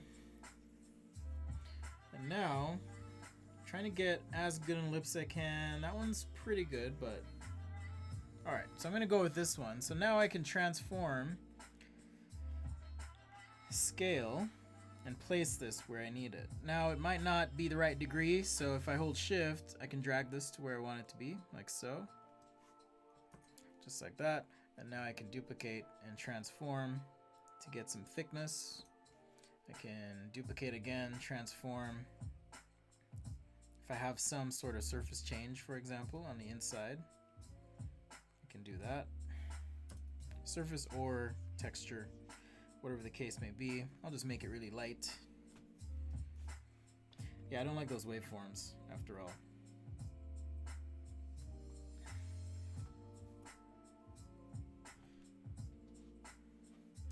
Do you have Wacom Studio Pro? As far as I know, there is a 3D scanning feature. I do not have the Studio Pro. I mean, no offense to you guys. I hate Windows. I absolutely hate Windows, so there's no way I'm using one of those unless they get bought by Apple, and yeah, that's not gonna happen. So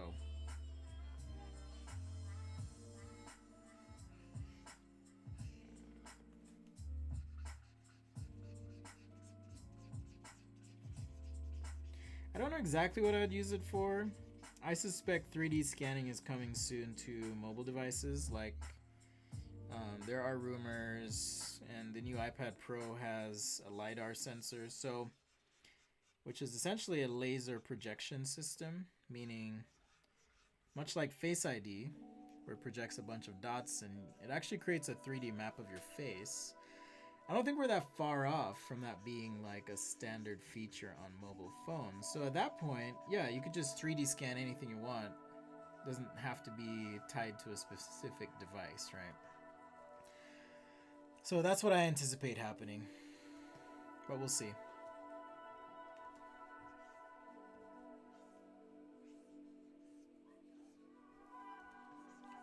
All right, just fix that curve a little bit, clean up.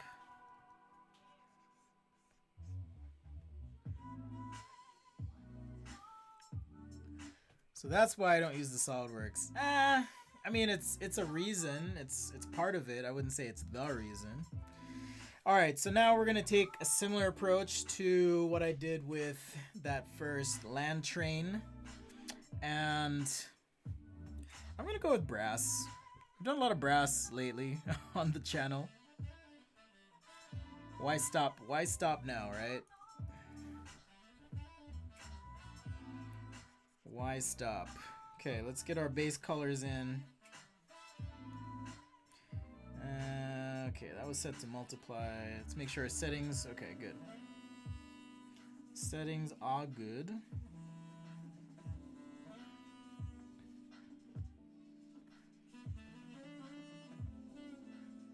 I think I'll use the markers to do the highlights on this guy.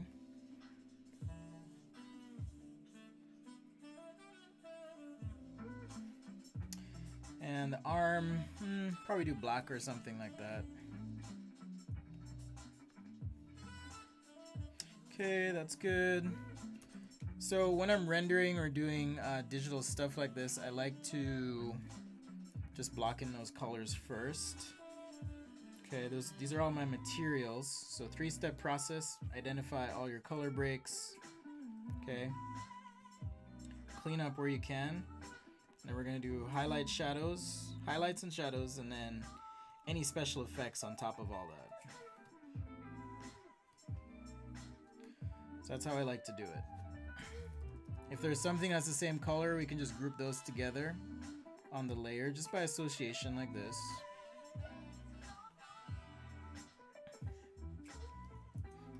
If I want a lighter or darker gray, I think I'm gonna go darker gray for this tabletop.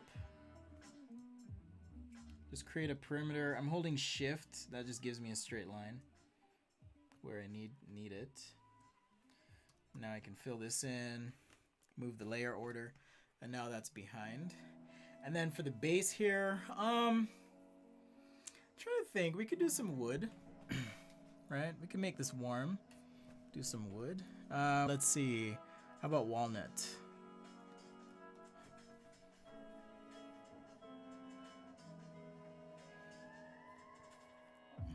I actually like SolidWorks. I just wish it weren't so expensive. It's crazy expensive. All right, let's find a good texture here. One that I want to use anyways. About Home Depot, I can steal that image, or I could take this one. I wonder if this is free. Let's see. Oh, that's good, Svetlana. I'm glad. I hope you guys are liking it. Your iPads. Do I have to buy this? Yeah, I do have to buy it, so I'm not gonna use that one.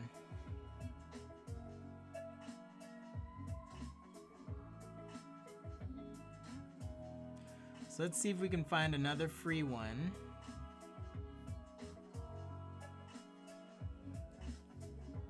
I mean, truth be told, I could just take a picture in my house of some wood and use that, but let's just find one real quick.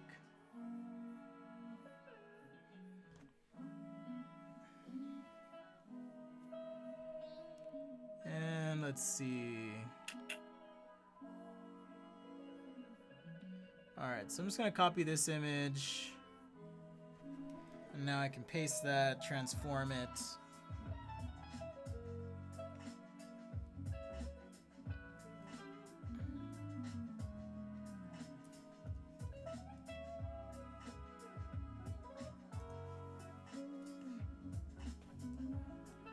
just to make this easy, let's go ahead and create a quick mask. I don't usually use masks, but in this case, I think it'll be faster. So I'm just gonna mask off these 2 walnut layers. So mask, and then I'm gonna mask and unlink the 2.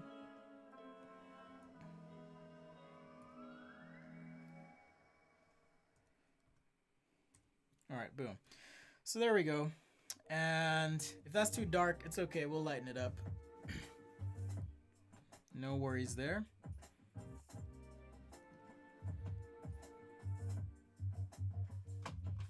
No worries at all. I'm probably gonna go another 10 minutes here, I think, to finish this one up. Copy says, yeah, I understand why. We've been using Apples a few years, and thanks to your reviews, and absolutely agree, Windows feels odd after Mac usability. That's true. I've just been using them for so long, it feels weird to kind of go back.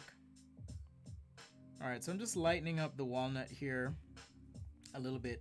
Truth be told, the side it's not that weird, but if you're worried about the texture wrapping, in this case, I'm gonna do a little trick here. So I'm gonna take a selection of this walnut texture. I'll zoom in so you can see. And now, when I hit transform, I have this option at the top of the window to warp.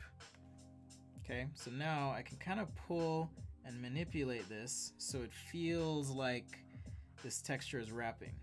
Now, because it's gonna be on the corner and somewhat obscured, I can get away with that, right? Just like that. So now I have my texture that wraps. If you're worried or concerned about the bottom here, you can kind of do the same thing, right? So you can either do liquefy or warp. I like to do warp. It's faster on my machine. So just zoom in. And now I'm just gonna push and pull this texture. Try and, be somewhat careful with it. I think there's an option for grid lines. Let's see. Nope, that's not it. Warp. There used to be grid lines. I don't know where they went. Oh, interesting. Okay. Yeah, it's been a minute since I've used this one. So let's see if liquefy works. Filter, distort. I think it's, oh, there it is, liquefy. So it's gonna load up this little area, and now I can kind of just pull the texture along the bottom. Hit OK. Is that the section? Oops, my bad. Let's try this one more time. I think what I need to do here is, I'm just gonna duplicate that, now go back to liquefy. This is the little area. Oops, I'm like super zoomed in. Okay, and now I'll just, just kind of pull this texture along, like so. It's probably too much, so let's take the pressure down. All right, hit OK. There we go. And so now I have a texture wrap on the bottom, okay? Again, all my highlights and stuff that are gonna go on top of this will mask and hide a lot of what's happening. Okay, so now we have our solid colors. Make a selection. Just make sure you're working above all your color stuff. I'm gonna use a gradient. Just kind of hit this, so now I have some surface definition there. On this far side, I'm gonna make a selection something like this. And then, on a new layer, hit this with a gradient. Like so. So now I have 3 values in my scene, just like that, super fast. On top of all this, I can take my highlighter brush that I created, that you guys will soon have access to. If you've been a Patreon for more than 2 months, I will be sending you, or you're at Tom and Svetlana's level, I'll just send you these for free. So as a show of appreciation, if you like to use Photoshop. It's kind of what I did last time with my Procreate brushes and Patreon. So there are perks. There are perks. All right, so let's use this air highlighter. Just kind of hit this edge. Hit this far edge as well.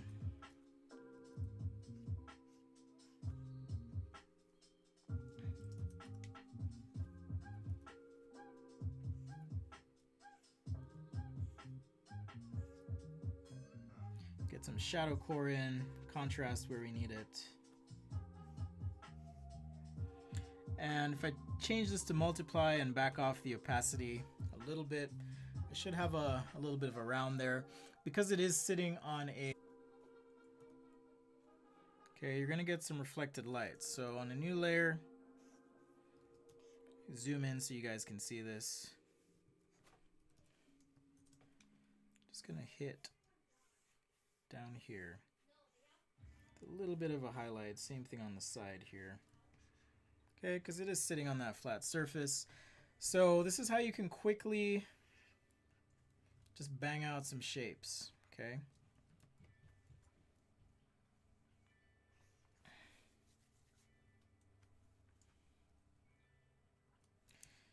So here, let's make a selection, roughly like so. I'm actually going to transform this selection. So select, transform selection, so you can actually come in and tweak your selection if you need to. Super handy. So I've got that. So now, let's go ahead and use a gradient. I'm going to make this a radial gradient.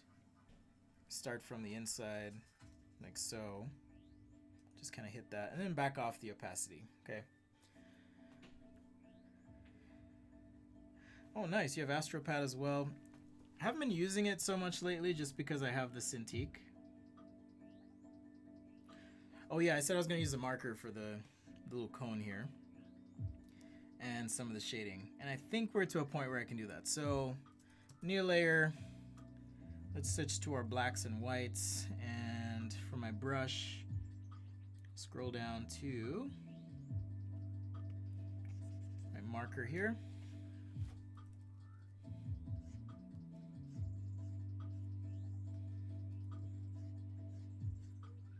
Okay, so now I can just quickly shade, add some tone. Are you an illustrator or designer, Svetlana? What do you do? I'm curious.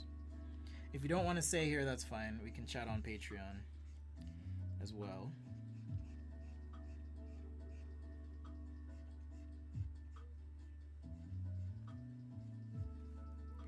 So just using this marker brush with a little bit of white and black on top of everything.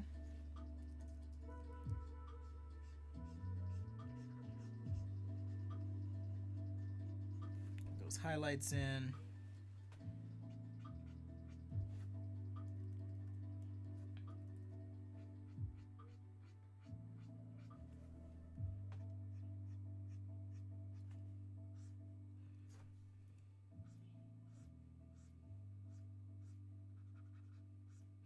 Again, contrast is your friend, so don't be afraid to use it where you need it.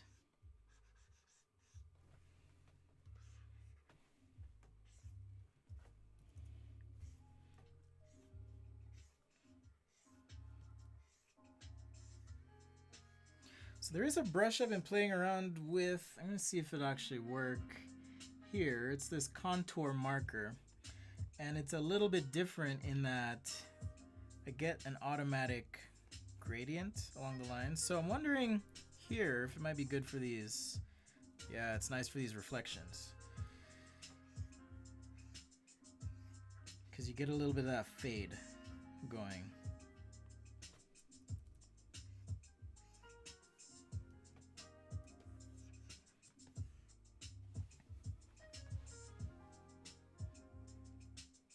Oops, wrong button there. Let's see, brush. I feel like I'm starting to feel it, the fatigue. I do want to try and do a 24-hour stream. Not 24-hour, but like a 12-hour stream one day. But then every now and then I'm like, man, I don't know if I could do it.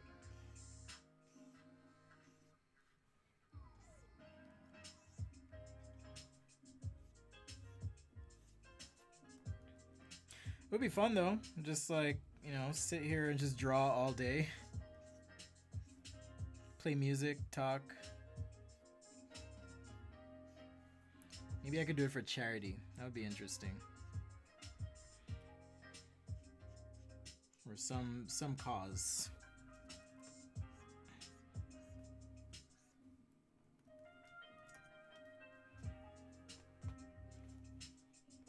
Alright, so I'm going to take this brighter yellow and I'm going to switch this to linear dodge add, which is going to hopefully give me some nice highlights here.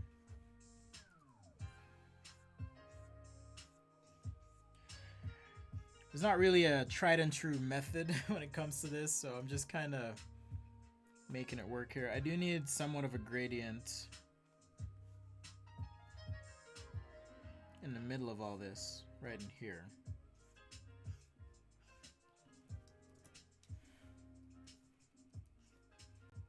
Yeah, like that. But we can play with the opacity, maybe do another layer.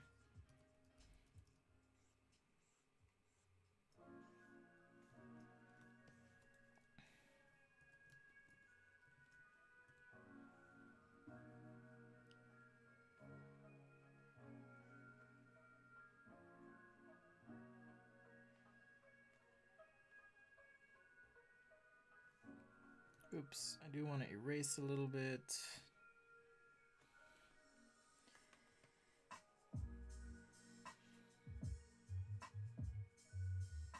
Yeah, this is really weird. I gotta figure this out before I release these.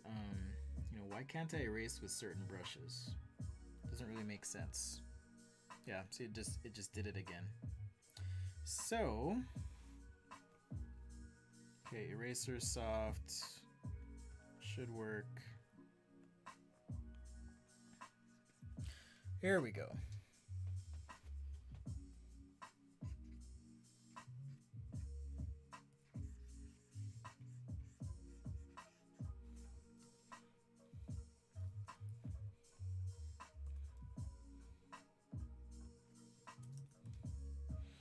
Okay, so I want to do some reflections on the inside as well.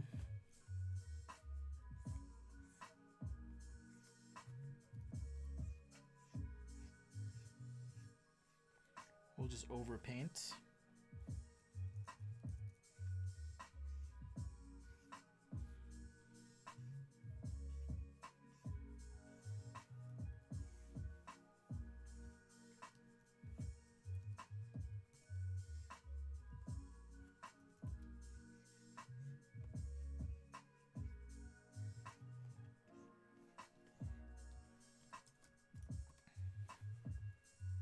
Get some white in here as well.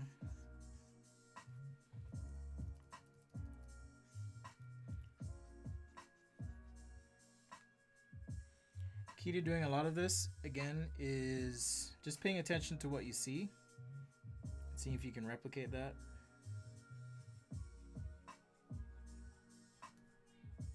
Oops, that was the same layer. I didn't want that.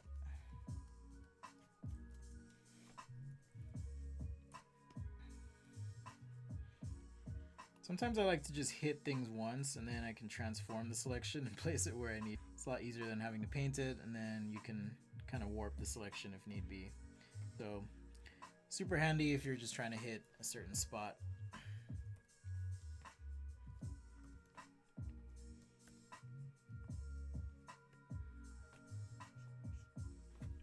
I know, I promised this would be fast. Let's wrap it up.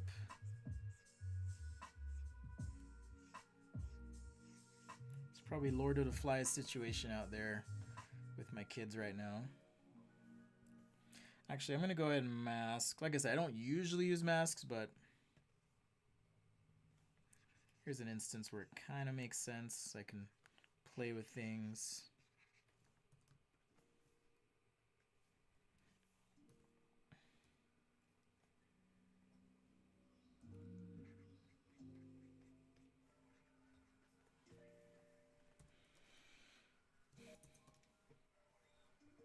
kind of play with things and go back and forth till you find what works.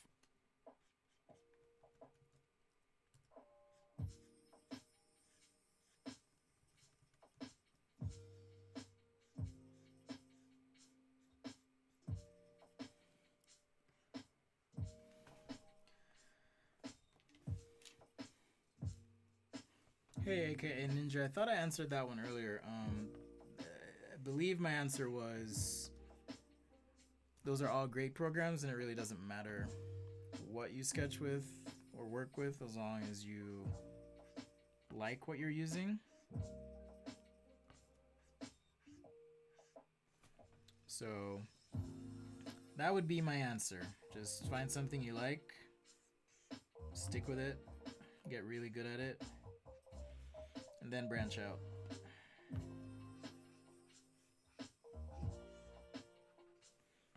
Sometimes it depends on where you're working too, and what software they have. You know, that certainly influences things a bit. This brass is giving me grief today. Give me just a sec, guys. We got this.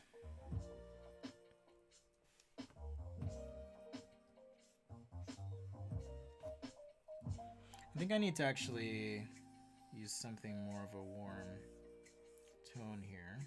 And then let's see if we can just create some blends. Bring back out some light.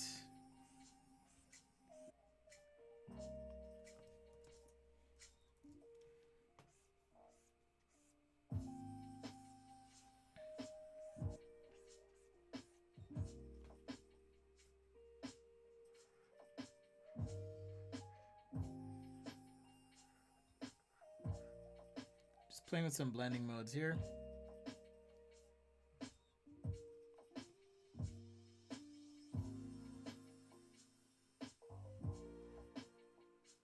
Alright, let's stick with overlay. Because I kind of like that glow I'm getting.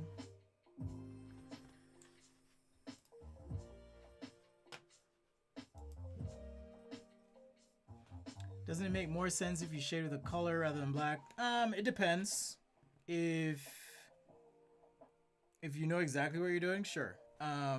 If you want to be able to change things later, it makes more sense to use blending modes.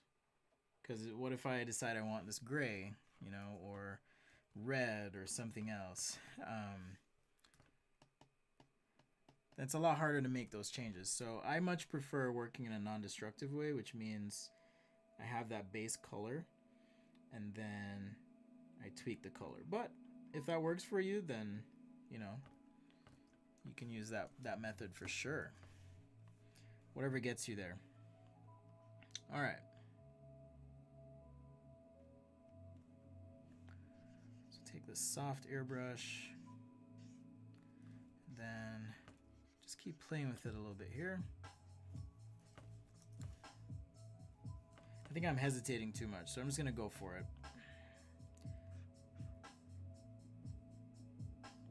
Paying attention to how you feel while you draw is also a thing.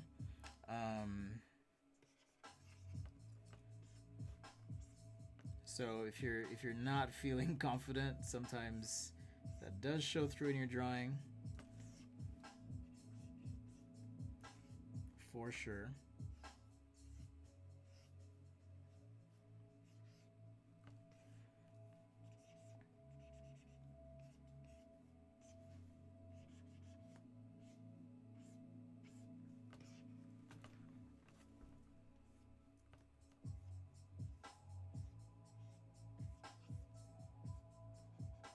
But I appreciate the suggestion. If you've been watching for any time, one thing some of you know is I do appreciate learning. I'm not one to pretend that what I'm doing is perfect. So we kind of learn together, figure things out. If you caught my CAD stream, you may have picked up on that. You know, just kind of figuring out some stuff together, which is totally fine.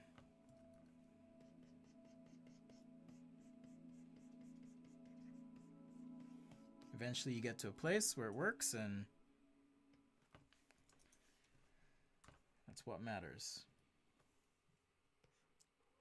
But like I said, if you know why it worked, why certain things work a certain way, then it helps you create strategies. That would actually be a good class, drawing strategies. But it helps you create strategies on how to put together that final drawing.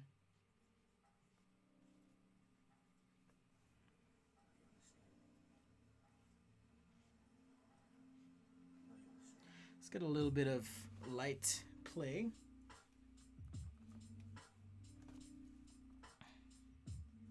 On this surface, just a little hint of that yellow.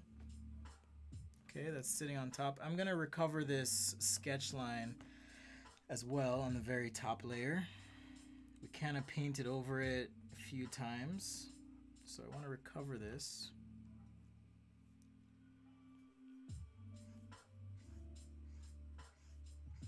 Okay, just a little bit here, very light.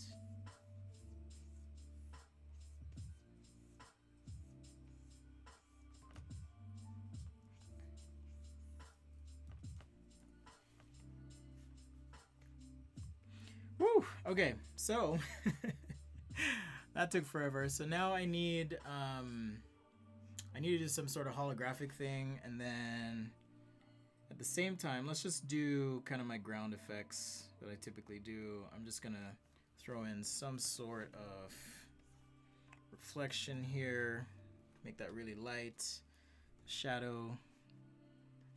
It's enough to hint at a shadow, but not be a real shadow, like so. And then now I can do my waveform. So for the waveform, what I want to do, at least what I'm thinking in my head, I do need to use the pen tool in this instance. So how about we just make a new document?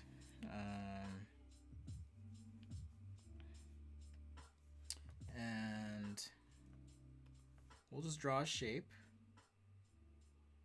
Let's see. Okay, like this.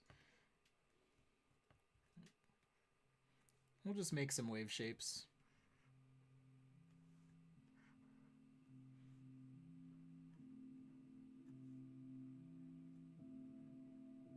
I'm not being too precise here.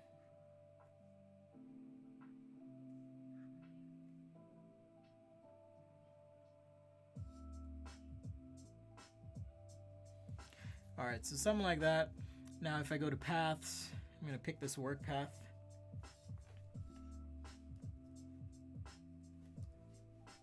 Oops. Pick this work path, and now in my layers, let's see, did it save it? Okay, it's there. So let's go ahead and just create some funky gradient. We can do this by just picking random colors. So in this instance, let's just take an airbrush and we'll blend some colors together. Just a nice big airbrush.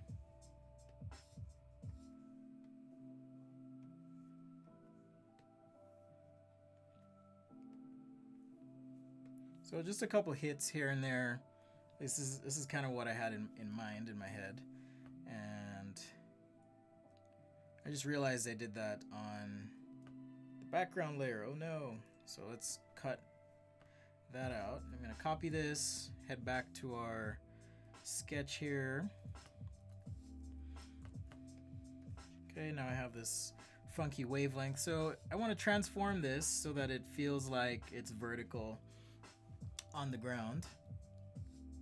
So I'm gonna drag this. Actually, it looks like I need a little bit more room. Maybe.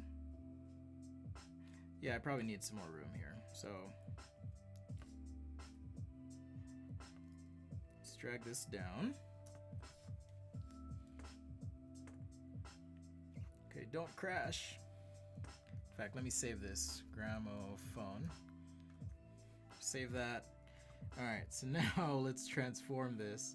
And it's really easy. If you sketch the line on the ground, you kind of know where the perspective is. And immediately, for example, here, you can see that the transform box is not coinciding with the shape of the gramophone. So I'm going to drag this corner up so that now this top line and the bottom line are kind of in perspective.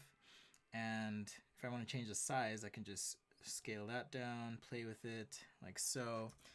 And I want to actually have a few of these layered.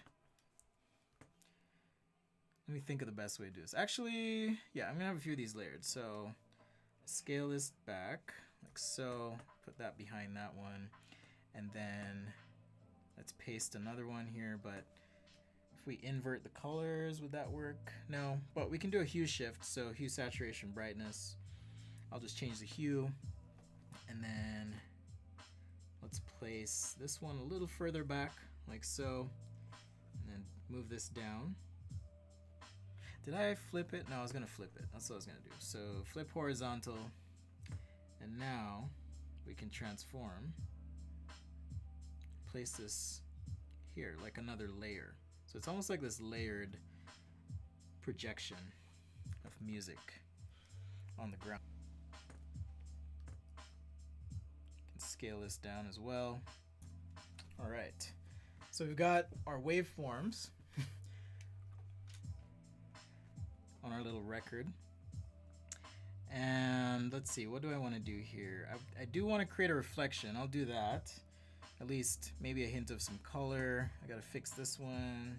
Just erase a little bit of it. And now these layers, let's see, 39.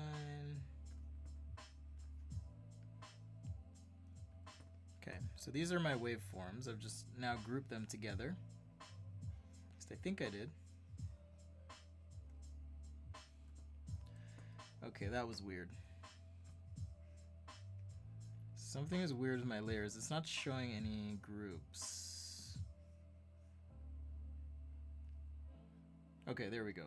I don't know what that was. What is this? That is turn layer filtering on or off. Okay.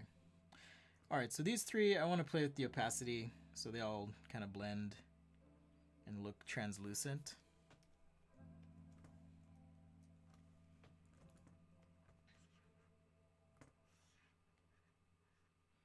Alright, just playing with it there.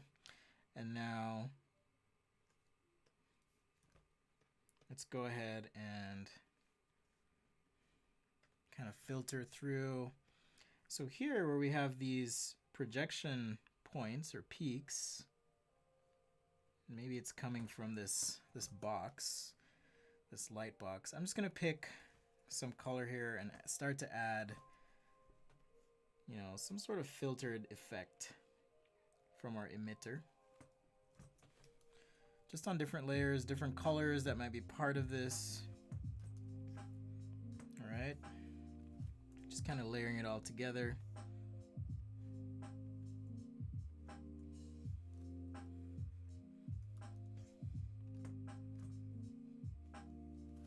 And maybe one more, just for this far corner here. And how about we do, let's see, we'll just do another blue.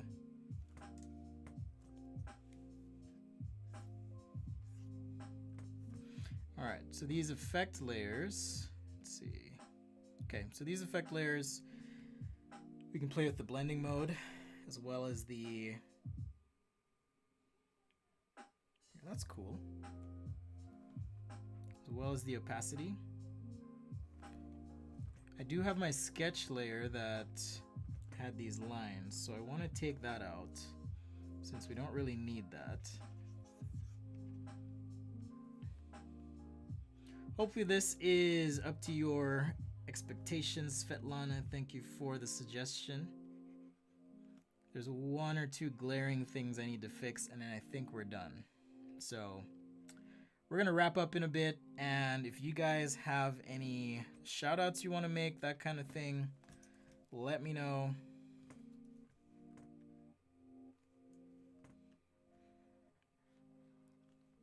You guys are here supporting me. I'm happy to support whatever creative passion you have. Give it a call out, whatever.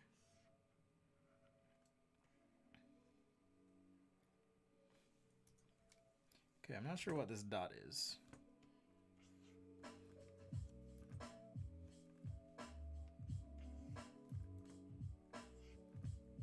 Weird dot.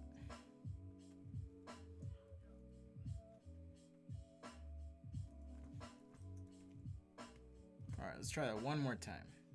Scale down, we'll scale wide, we'll rotate, move, scale again, a little wider.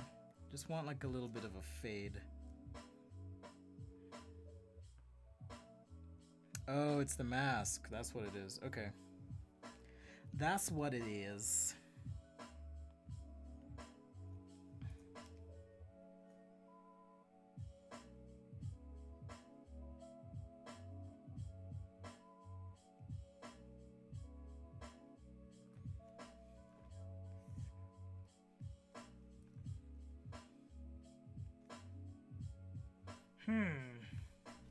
All right, well, I'm not gonna monkey with it too much. Not too much.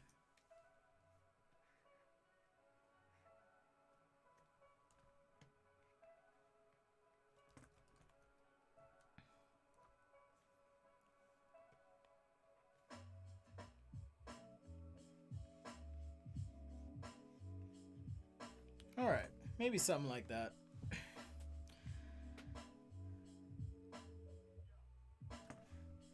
Yeah, something a little different, Matt. Just playing around.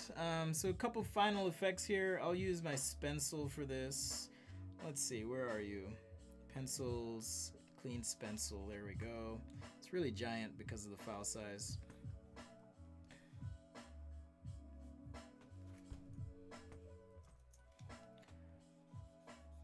So here, I'm just gonna kind of hit this emitter with a couple little colors. And let's get color dodge, I believe. And also, we'll start to airbrush, or I will start to airbrush a little bit.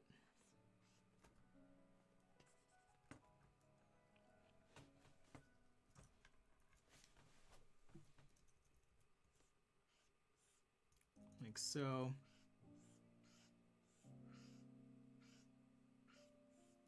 Just add a little effect there.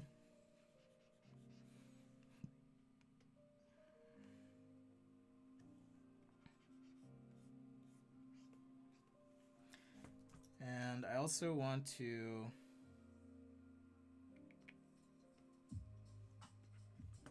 just make sure I catch some highlights. So right here, for example, where we have this part line,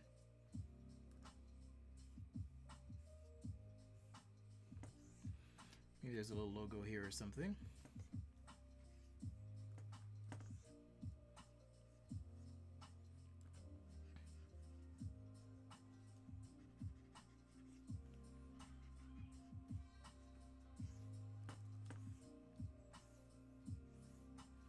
Yeah, those highlights are what's gonna make your edges kind of pop.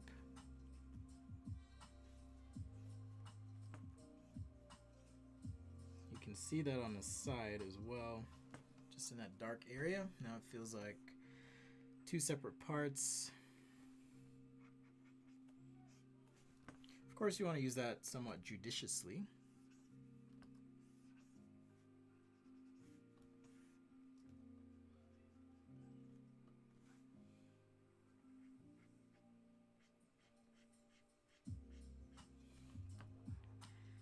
All right.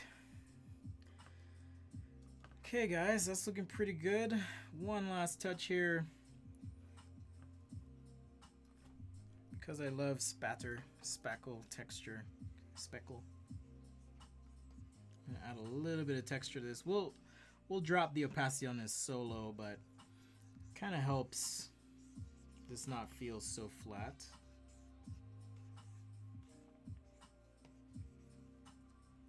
Drop the opacity back. All right, so you can drop that back. You could apply a Gaussian blur if you want. Different ways to do it, but just a subtle way for me to add some texture to my sketches.